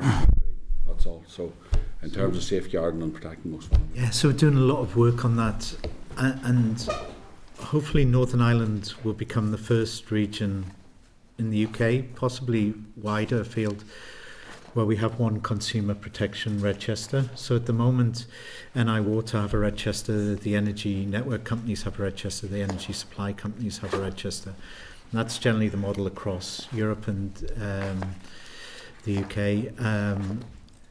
What we're trying to do, which will be the first time ever, is develop one register for all those essential services. So if you register with NI Water, NIE will be informed. There'll just be one register. So that should ensure going forward, and it's a big project, and we're working with the Information Commissioner's Office around this to make sure we get GDPR right and everything like that.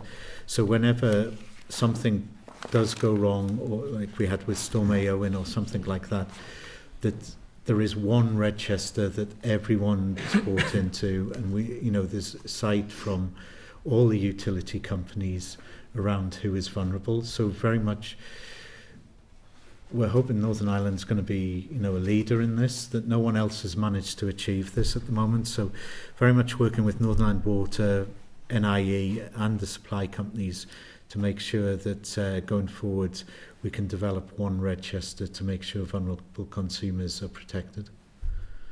Loads of questions, Chair, but I'll leave it at that. Thank you very much. Thank you. Thanks very much, Cathal. Harry, you're next. Thank you very much, Chair. Maybe you could tell me, how does your role as a utility regulator compare with equivalent bodies in other jurisdictions? Yeah, so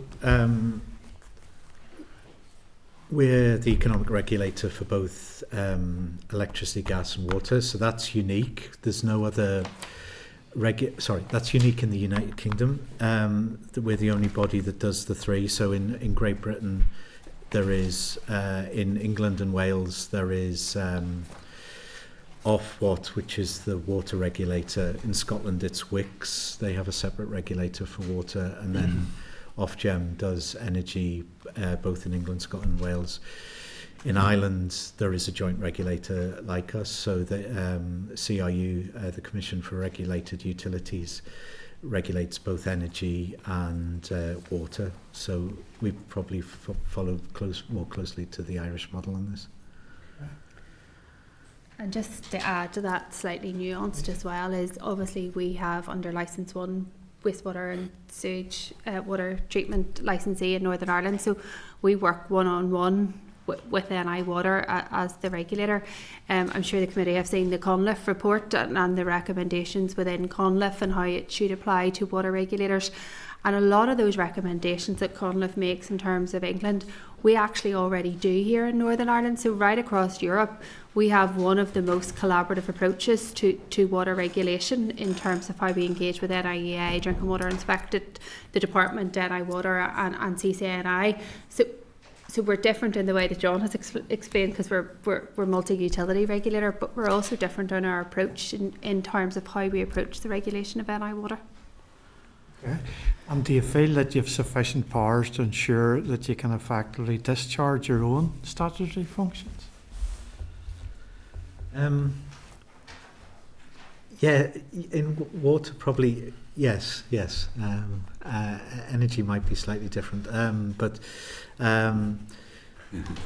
it's at the moment we're not looking for any additions on the water side. Energy is very different. Yeah. Okay. Thank you, Chair. Thank you, Harry. Justin, coming in with it virtually to us.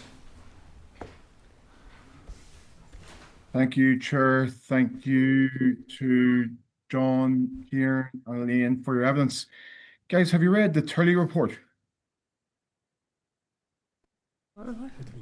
Research, the Turley report? Based on solutions, proposing potential solutions to the wastewater crisis in the north. Yes. Where they have outlined that 6,150 homes are unable to be built over the next 3 years. adding to rising rental costs and further increasing the housing stress we all are very aware is prevalent here. 2,560 jobs in construction and indirect employment not available. £1.3 billion in construction investment foregone. And that's only in this price control period. And it gets worse. The picture gets a whole lot worse going into the next price control period. What's your view on the positions as outlined in the Turley report? And what's your view on infrastructure levy potentially that has been proposed within that report? So we don't get involved in how NI Water is funded. So that is a matter for the department and for the government. But yes, we all see it, in terms of, I'm sure in all your constituency areas, there's areas of development that cannot be undertaken because there's a lack of wastewater treatment works. So, yeah, I do. Yeah, I suppose, yeah, just in, we see it, we understand it, but it ultimately comes circular back to funding. In terms of what we do, we set the revenue allowance to ensure that they can meet all the legislative needs, which in turn you would assume means that all those things can be done. Because the price control is not fully funded, the implications of that is NI Water have to make decisions in terms where they spend and where they don't spend, and the fallout of that is what's in that report. There are things that cannot be done because all the money is not available to meet the established need. And as John says, how NI Water decide what to spend the money on and what not to is a matter entirely for them and their shareholder if they wish to engage. Because our point of view is we say all the money is available, and whilst we're agnostic as to where that money comes from, our position is clear. When we set the revenue allowance for the price control, our view is that all those monies should be made available. How that money is sourced and how that money is made available is a matter for other bodies, but our view is when we set the price control at a revenue allowance, our view is very clearly that all those monies should be made available to NI Water, so that we don't have the situation that is outlined in that report. Okay, thanks, guys. I think we've become accustomed to obfuscation at our committee, and that is sadly the reality. But in terms of proposals and solutions, the Minister has spoken about her three-pronged approach. To what degree would the three-pronged approach resolve the issues as outlined in the report? End the crisis in wastewater, end the crisis in housing, end the crisis in jobs lost and loss to our. In terms of the three-pronged approach, that's a matter entirely for the Minister and the Government. But from our perspective, we would be only supportive of anything that adds money into the pot. Any initiatives, any policy decisions, any incentives that add more money to the pot to ensure that revenue allowance is met. The regulator would be very supportive of any of those measures. However, the development of them are not for us. I don't envy your task, folks. What's in front of your eyes. In terms of the industrial levels of pollution by the department, whereby 20 million tonnes of raw sewage are pumped into our waterways annually.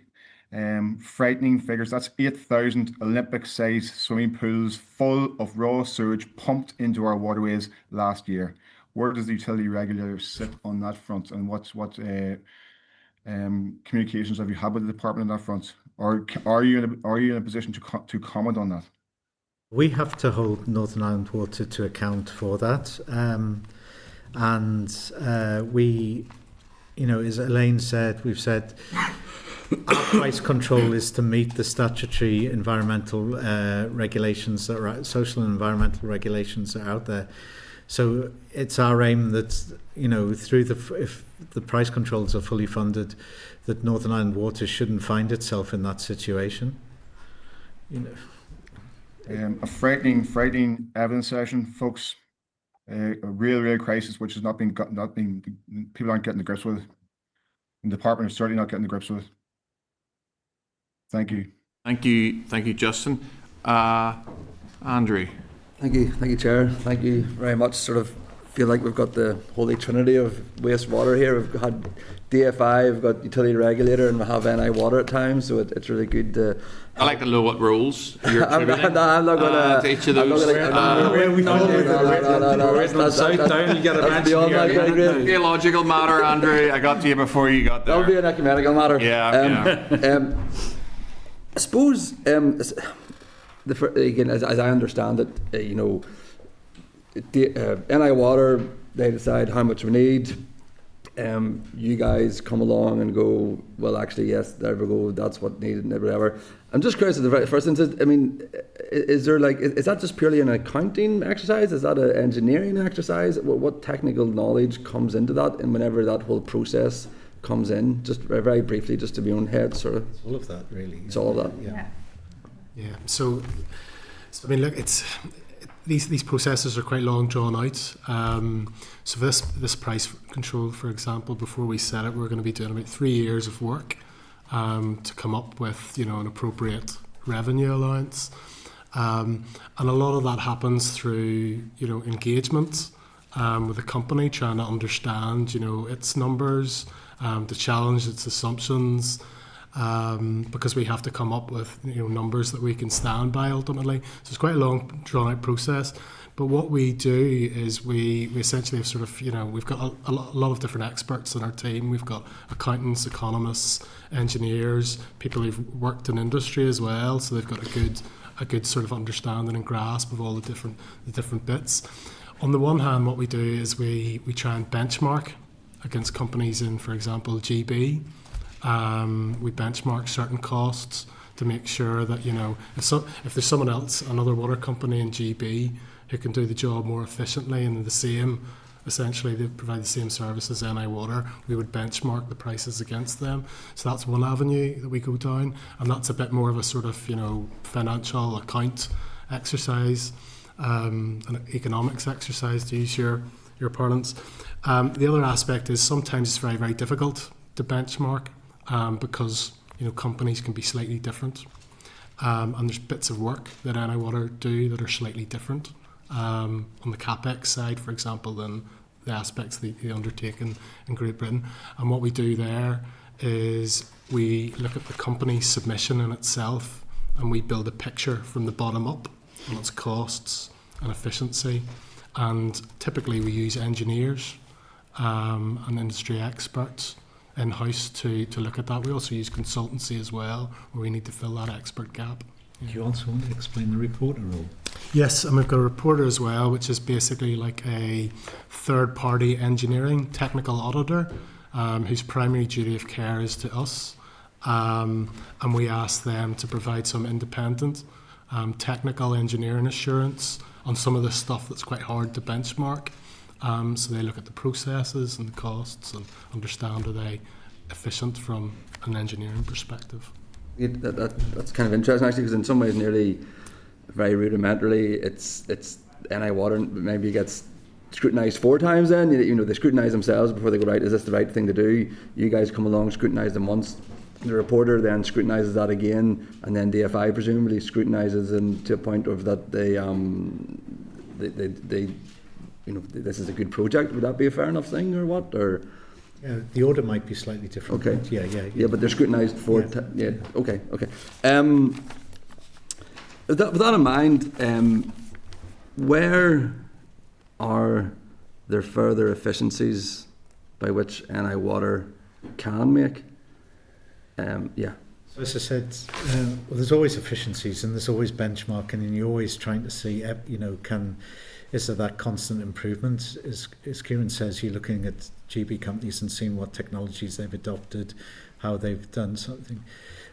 As I said earlier, Northern Ireland, 2006, 2007, Northern Ireland Water was spending £2 for every pound an efficient GB company spends. It's now spending £1.06, but it's for every pound that a GB company spends. Some of that is around funding certainty. If they had longer funding certainty, they could ensure their contracts reflected that. So there is an element of built-in efficiency with the current funding model, but we're always looking for ways to see how, where other companies have managed to do things better, faster, quicker and more efficiently.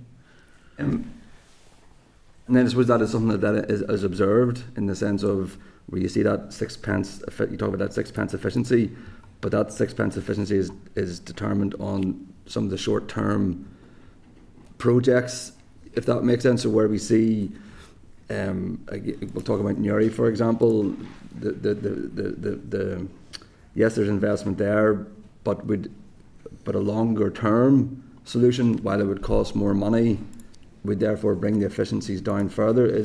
Would that be a fair enough assumption, or is that a wrong? I mean, again, we're all here to try and work out what the best way, most bang for your buck, most efficient system is.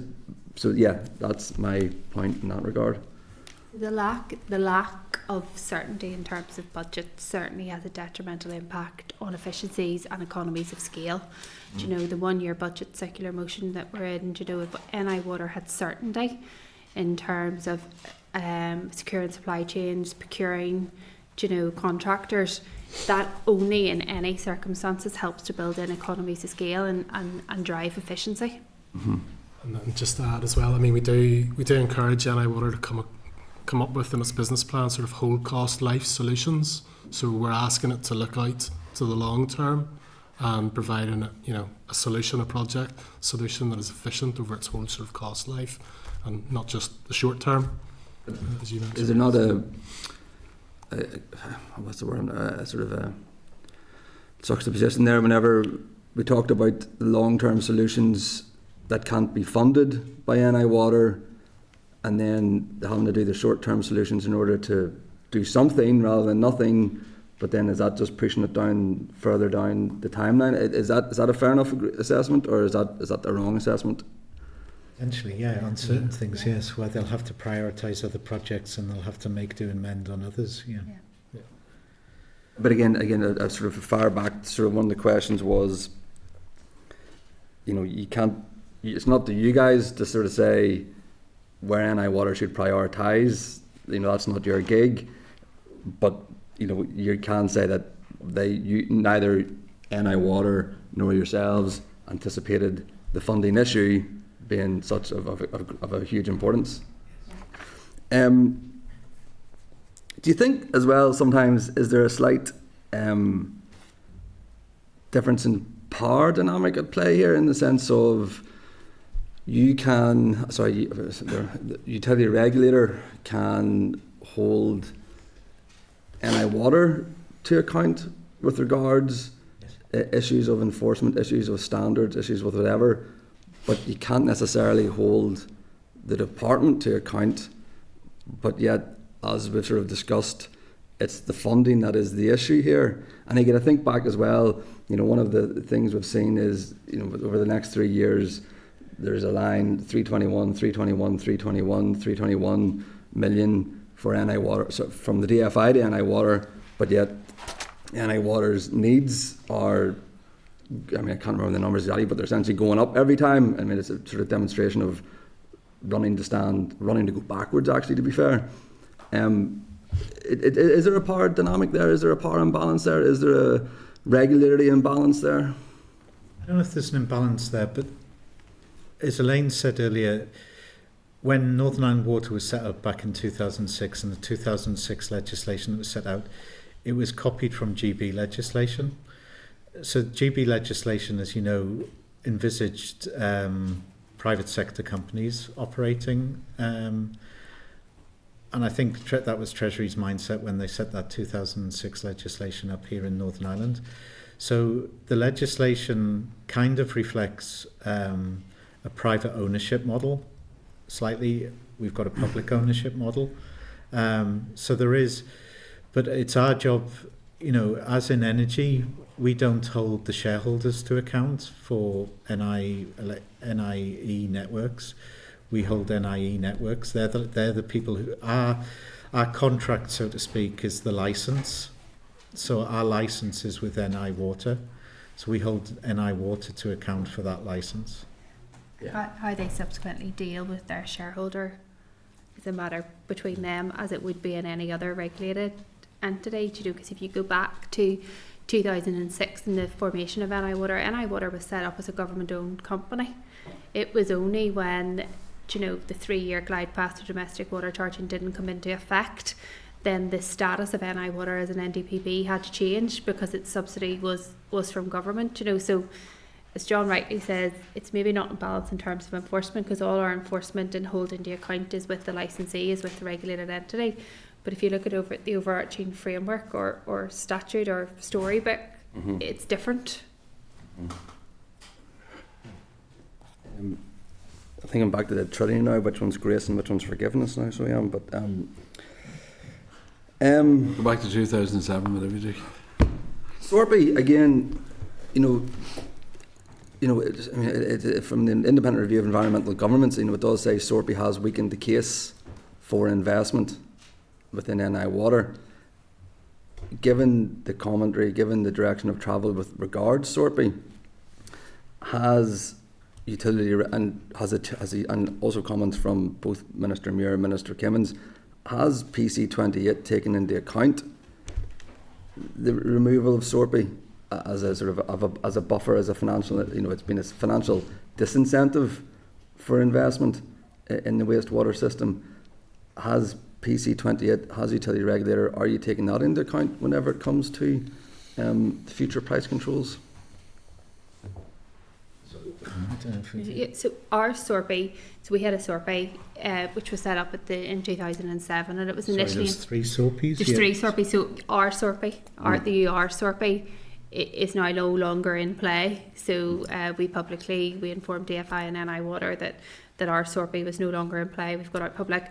The rationale for that is, as the regulator and as the regulation of NI Water has developed over the years, we have a number of other processes, procedures, guidance, our enforcement procedure, different, that made the SORPI that we had null and void and actually confusing, because the times and events and guidance have bettered the position from a UR perspective. So from our perspective, there is no SORPI in play.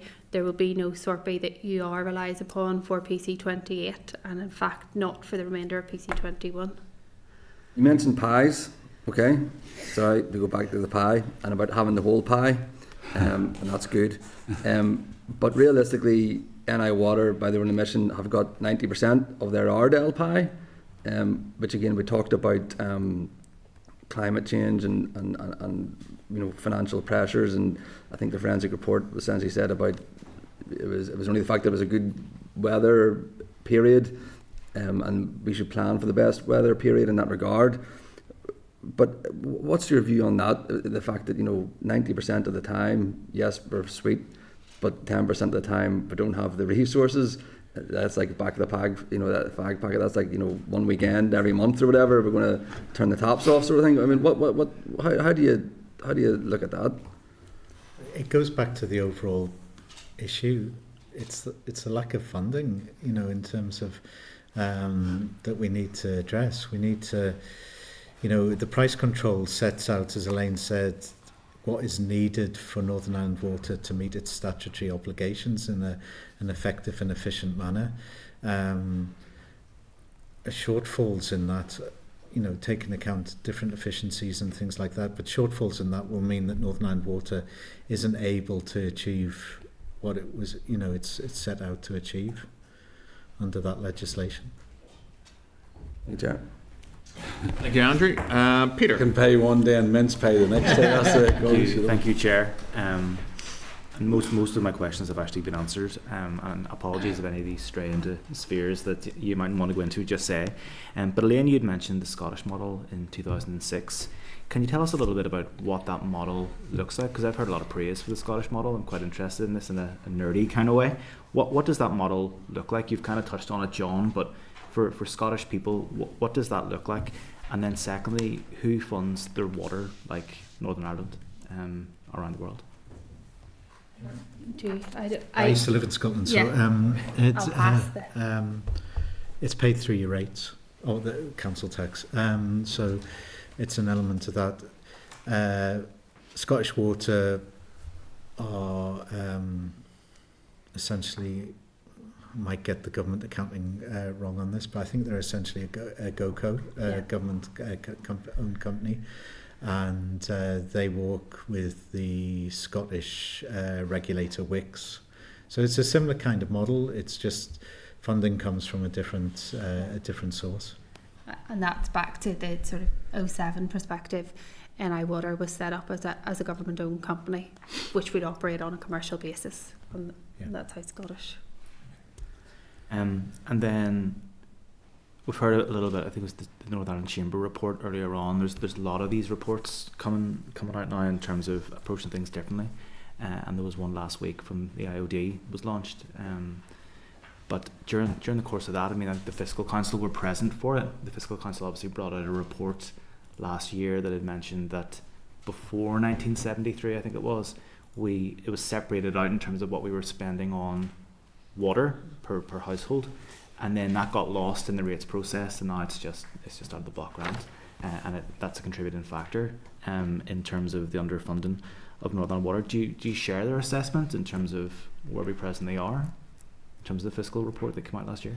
I think that's a statement of fact, isn't it? It's not, I don't think it's it did used to be part. So there was an element within. There's a hypothecated element within the rates bill, but that doesn't exist anymore. Could that still exist? Is there any sort of levers available to ministers or politicians in terms of showing people what's being spent on? That's essentially what the Scottish model is. It's paid through the council tax rates. It's a decision for government to decide. So that could be done now. Separately now. And then just lastly, has there ever been an independent review of Northern Ireland Water and how it's funded? I remember raising this last year with the previous permanent secretary, and I know there's been a number of internal reports. Has there ever been an independent external review of how we're funding this? Because you've laid it out here quite nicely in terms of this graphic and the engineering and the infrastructure that's all required to deliver water, and it's incredibly resource intensive.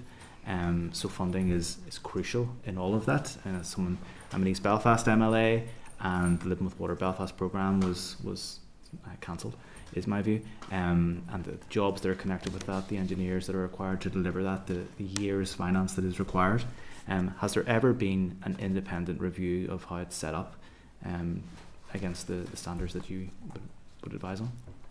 There's been the audit office report. There's been several internal reports, but I don't think there has been an independent external report. Not that I know. Only the Hilliard 2 years ago. Oh, yeah. Hilliard. Yeah, Hilliard really. Hilliard? Yeah, but that years was and years ago. 2006? Yeah. It's a long time ago. Okay. Thanks very much. Thank you, Peter. Militia, who's waited very patiently down the line. Yeah, thank you, Overleg. You're all very welcome. And we has let the Ratchets Foster. Thank you for your statements as well too. They were very, very informative, I have to say, and give me a lot of clarity in terms of your role in relation to NI Water. And again too, just like the last speaker, you've covered probably nearly all of the themes. And particularly the one that I intended to ask you on in relation to SARPI, but effectively what you've said is that really it has no impact now whatsoever because it wasn't really in existence for you, anyway, in terms of the recent statement by the Minister. But if I can move on from that just then to some of the key themes in relation to the PC28, value on customers and safeguard in the future. So what is your assessment on the ability of PC28 to protect both the interests of people regarding the environment, but also the interest of people when it comes to the need for improved water waste infrastructure to increase development? So PC28 will be set at a level that enables Northern Ireland Water to achieve all those goals around consumer protection, wastewater treatment works and everything like that. It's then a matter, for the shareholder and the company to work out how that will be funded, and that's the issue that remains today. So PC28 won't be the blocker on that. PC28 will set what is needed. It's just trying to work out how it will be funded going forward. Effectively, it's a wee bit like a wish list in a sense, and that this is what is needed to be in place, depending on funding. And if the funding isn't available, then we're looking at then a much more limited programme in every respect as far as NI Water is concerned, because they'd have to adhere to the expectations of the regulator. I wouldn't say it's a wish list. I think it's meeting the minimum statutory requirements. So it's then working out then if they cannot afford that, what are they going to prioritise? What are they going to drop? But none of it will. We won't give a gold-plated price control. We'll give what's needed to meet the statutory requirements and the environmental legislation and wastewater and everything like that behind it. Yeah. Well, thank you. I don't want to lay any longer because, as I say, there's extensive coverage there of all issues raised by the other members. So, but thank you again. Thank you very much, Militia. I believe that's all members. You got something from everybody there today. It was, look, I think we're very fortunate in this committee. We get some excellent evidence, and that was very detailed and concise, which I particularly like in terms of responses. I have one lateral one, which you can just say it's not your remit. I mean, it's actually pulling together the fact that NIW use a lot of electricity. They use the most of any organisation in Northern Ireland, as we know, and then the linkage between that and renewables, and the fact they have a lot of land. And I was sort of wondering nearly in my own mind, and I think I sort of know the answer to this question, but I'm gonna check it with you in terms of if Northern Ireland Water wanted to move, for example, to generate its own electricity, solar panels. If it has a lot of land, it can put a lot of solar panels on. Am I right in saying that if Northern Ireland want to invest in capital assets, do those appear on the DFI budget sheet? Do you know that? Is that just beyond your knowledge? So I'm thinking if they wanted to do something, is that in terms of accounting? Does that show up on DFI? Say you don't know if you don't know. That would be outside our price control. That would be different. That's what I was going to say. I mean, we only regulate them for the stuff they're regulated for.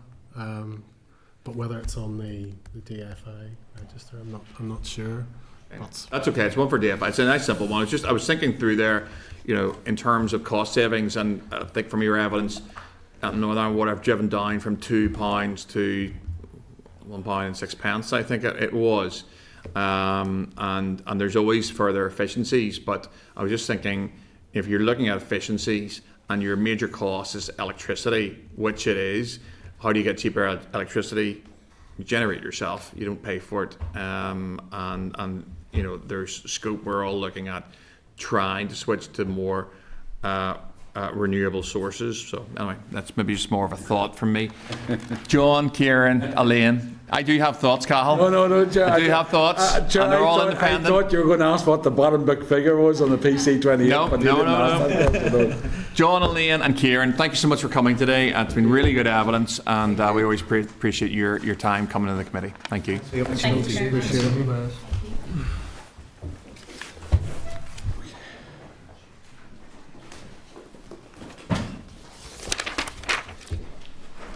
Okay, members, in terms of questions that might flow out of that session, I'm going to go to Michael first to see if he has anything particularly that he scribbled down, and then I'll take anyone else and we'll seek some agreement. Just, Chair, you'd asked that we write to the department to ask how close they are to their net. Yeah. To net zero for 2030. For 2030. Yeah. I suspect I maybe know the answer to that one, but I think that'd be an interesting one for the committee to hear on. Does anyone else have anything that they need from that? Anything that's outstanding? I just asked a wee question, Chair, to yourself. Why does oil not have a regulator or took under this? It's gas, electricity. I don't know the specific answer to that, but I think probably oil is an available commodity that is inside certainly from what I've heard in media, a openly competitive market. So there's enough people. It's certainly not a monopoly. That I think actually Northern Ireland Water aren't a monopoly. Are they a monopsony? Did I get my? Anyone want to take me up on that? I think it's a monopsony. Somebody will write in the committee and tell me, but I'm pretty sure it's a monopsony. So I think oil is within a competitive market, so there's enough people there that they don't need any price control or monitoring. Justin. Yeah, thanks, Chair. Can we write to the Minister to ask her view in terms of 20 million tonnes of raw sewage being pumped by NA Water into our waterways last year, and the impact of that on the environment and on bathing waters and on ecosystems? That's 8,000 Olympic-sized swimming pools full of raw sewage being pumped into our waterways last year. Yeah. Frightening figure. And what's the Minister's view of that, and what is she doing and her department doing to address that? Okay. Yep. So we have a couple of things there. Our committee agreed to write to the Minister along those lines. Yep. Okay. No, let's do that. Michael, happy enough? Okay. So that takes us to item 8, which is the mobile phone consultation. Take members to page 680, which is the letter from Joe Dallo. Page 84, we have the synopsis of responses, and at page 699, we have the consultation paper. I have to take members' views and seek committee agreement to schedule oral evidence from departmental officials at a suitable time in the forward work programme around this area. I've had a look at the stuff itself. It's an interesting area, but our members agreed to schedule oral evidence on this in the future. Yep. Right, Chair. Okay, fine. Okay, so pin back your ears. Here come the SL1s. Item 9. SL1, the Key Pass, Enniskillen Abandonment Order, Northern Ireland 2026, formal consideration. At page 721 is the clerk's memo. At page 723 is the SL1. At page 726 is the notice of intention. At page 727 is the draft order. At page 729 is the EM, and at page 731 is the map. The rule will abandon an area of 182.73 square metres of former road within Key Lane South Car Park at Key Pass, Enniskillen. The proposed rule is subject to negative procedure before the Assembly. The committee noted receipt of the SL1 and the proposed statutory rule at its meeting of the 4th of February 2026, at which point a call for views was published on the Assembly website. The committee's call for views closed on the 17th of February 2026 and received no responses. No specific issues have been identified with the SR as drafted. Are members content with the proposal for the SR? And Item 10 is SL1, the Drumnagoon Road, Portadown Abandonment Order, Northern Ireland 2026, formal consideration. I would take members to page 733, which is the clerk's memo. At tabled papers, page 9 is the SL1. At page 735 is the notice of intention. At page 736 is the draft order. At page 738 is the EM, and at page 740 is the map. This area will abandon an area of 87 square metres of a road to the front of number 84 Drumnagoon Road, Portadown, commencing at a point 13.8 metres southeast of the junction of the rail-lined road with the former Drumnagoon Road and continuing for 17.1 metres in a northeasterly direction. Just in case, Chair, the people at number 84 are very worried. That was number 48. You are right. Jerry, you like to read that over again? If you live at 84, right, okay. if you live at 84 Drumnagoon Road, don't panic because it is number 48 Drumnagoon Road. There's 40 houses up the street. 30. You guys should try doing 6 of these in a row. The committee noted receipt of the SL1 and a proposed SR at its meeting on the 4th of February 2026, at which point a call for views was published on the Assembly website. The committee's call for views closed on the 17th of February and received no responses. No specific issues have been identified with the SR as drafted. Are members content with the proposal for the SR? Content. Item 11, SL1, the Malone Road Belfast Abandonment Order, Northern Ireland 2026 formal consultation. I would take members to page 742, which is the clerk's memo of the SL1. At page 744 is the SL1. At page 747 is the notice of intention. At page 748 is the draft order. At table papers, at page 13 is the EM, and at page 750 is the map. The rule will abandon an area of 1,572.54 square metres of road bed at the former line of Malone Road, Belfast, commencing at its junction with the Malone Road and extending for a distance of 90 metres in a southerly direction and then for a distance of 110 metres in a southwesterly direction. The committee noted receipt of the SL1 and the proposed SR at its meeting of the 4th of February 2026, at which point a call for views were published on the Assembly website. The committee's call for views closed on the 17th of February 2026 and received no responses. No specific issues have been identified with the proposed SR as drafted. Are members content with the SR? Item 12, SL1, the school's part-time 20 mile per hour speed limit, open brackets, amendment, close brackets, order, Northern Ireland 2026 formal consultation. At page 753 is the clerk's memo. At page 755 is the SL1. At page 758 is the notice of intention. At page 759 is the draft order, and at pages 762 to 771 is the map. The proposed rule will apply a 20 miles per hour speed limit to the following roads: Drumhillery Park and Drumhillery Road, Middleton, Armagh, adjacent to Drumhillery Primary School. Tully Heron Road, Mount Norris, Armagh, adjacent to St Teresa's Primary School. Ballymacnab Road and Foley Road, Tassa, Armagh, adjacent to the Foley Primary School. Gandamore Road, Grainmore Road. Tassa, Armagh, adjacent to St Mary's Primary School. It's comic value for you folk. That's brilliant. No, that's it. You've got the right. Main Road and Victoria Road, Ballyhalbert. There's easy ones. Adjacent to Glastrey College. Dolly Braes, Castlewellan, adjacent to St Matthew's Primary School. St Patrick's Road, Seoul, Downpatrick, adjacent to St Patrick's Primary School. Carrick Rovati Road and Roxburgh Road, Cullyhanna, Newry, adjacent to St Oliver's Primary School. Windmill Hill, Portaferry, adjacent to St Mary's Primary School.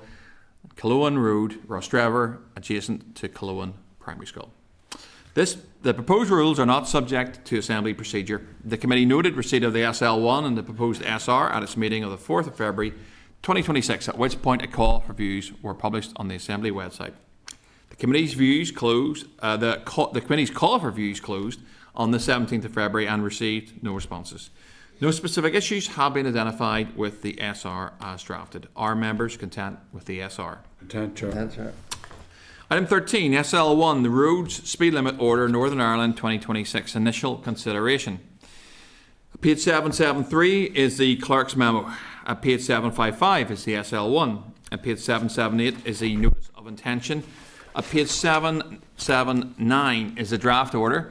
And at page 782 to 789 are the maps. I need to seek committee agreement to note the receipt of the SL1 and the proposed SR, which will be published as part of the call for views, to agree that the SL1 will be considered at its meeting of the 15th of April 2026, and to indicate whether you are content that a briefing from officials is not required at this stage. Our committee agreed. Agreed. Item 14 is SL1, the Road Races Spa-Mount Hill Climb Order, Northern Ireland 2026. At page 773 is the clerk's memo. At page 792 is the SL1. At page 795 is the draft order, and at page 799 are the maps. I need to seek a committee agreement to note the SL1 and the proposed SR, which will be published as part of the call for views, to agree that the SL1 will be considered at its meeting of March 25th and to indicate whether they are content that a briefing at this point from officials is not required. Are committee content? Item 15, SL1. The school's part-time 20 miles per hour speed limit amendment number 2 order, Northern Ireland 2026. At page 801 is the clerk's memo. At page 803 is the SL1. At page 806 is the notice of intention. At page 807 is the draft order, and at pages 809 to 812 are the maps. I need to seek committee agreement to note the receipt of the SL1 and the proposed SR, which will be published as part of the call for views. We need committee agreement to the SL1 that will be considered at its meeting on the 15th of April 2026, and to indicate whether they are currently content that a briefing from officials is not required at this stage. Is committee agreed? Agreed. Item 16 is SR 2026-25. That's looks like a wee bit back to the future there. But the prohibition of U-turns Belfast Amendment Order Northern Ireland 2026. At page 814 is the business office letter. At page 815 is the made order SR 2026, and this rule is not subject to assembly procedure and is not required to be laid. There have been no changes to the policy content since SL1 was considered by the Committee for Infrastructure on the 18th of February. The purpose of the proposed statutory rule is to prohibit vehicles proceeding in a northerly direction along College Avenue, Belfast, from making a U-turn at its junction with Castle Street. Are members content to note the statutory rule? We're happy Alex Ferguson made that decision. Yep. Item 17. SR 2628, the Parking and Waiting Restrictions Belfast Amendment Order, Northern Ireland 2026. At page 18 is the letter from the business office, and at page 819 is the made order SR 2026-28. This rule is not subject to assembly procedure and is not requiring to be laid in front of the assembly. There have been no changes to policy content since SL1 was considered by the Committee for Infrastructure on the 25th of February. The purpose of the proposed SR is to prohibit vehicles travelling at any time, loading and unloading not permitted on a length of the Upper Knockbreda Road, Belfast. The intention is for this length of road to be used as a maintenance lay-by for vehicles used by operatives attending the traffic signals at this location. However, other vehicles are currently using it for parking. Are members content to note the statutory rule? Item 18, SR 2026-29, the Waiting Restrictions Clocker Order, Northern Ireland 2026. At page 822 is the business office letter. At page 823 is the made order. This rule is not subject to assembly procedure and is not required to be laid. There have been no changes to policy content since SL1 was considered by the Committee for Infrastructure on the 25th of February. The purpose of the statutory rule will prohibit vehicles waiting at any time, loading and unloading permitted on lengths of the Tullybroom Road Clocker. The statutory rule will also revoke and reenact certain existing waiting restrictions in Clocker, thereby consolidating the existing statutory rules into one rule. Are members content to note the statutory rule? Item 19 is the forward work programme. I would take members to page 828 to have a look at that. I need to seek committee agreement to proceed with the evidence sessions as set out in the draft work programme and to reflect any decisions taken today. Are committee members content? Item 20 is any other business. I just need to check with members. Do they have any other business items that they wish to raise? No. Item 21 is date, time and location of next meeting. I need to seek committee agreement for the next meeting to take place at 10 a.m. on Wednesday the 11th of March 2026 in room 29 Parliament Buildings. Are members content? Okay, that's the end of the meeting. Thank you very much for attending.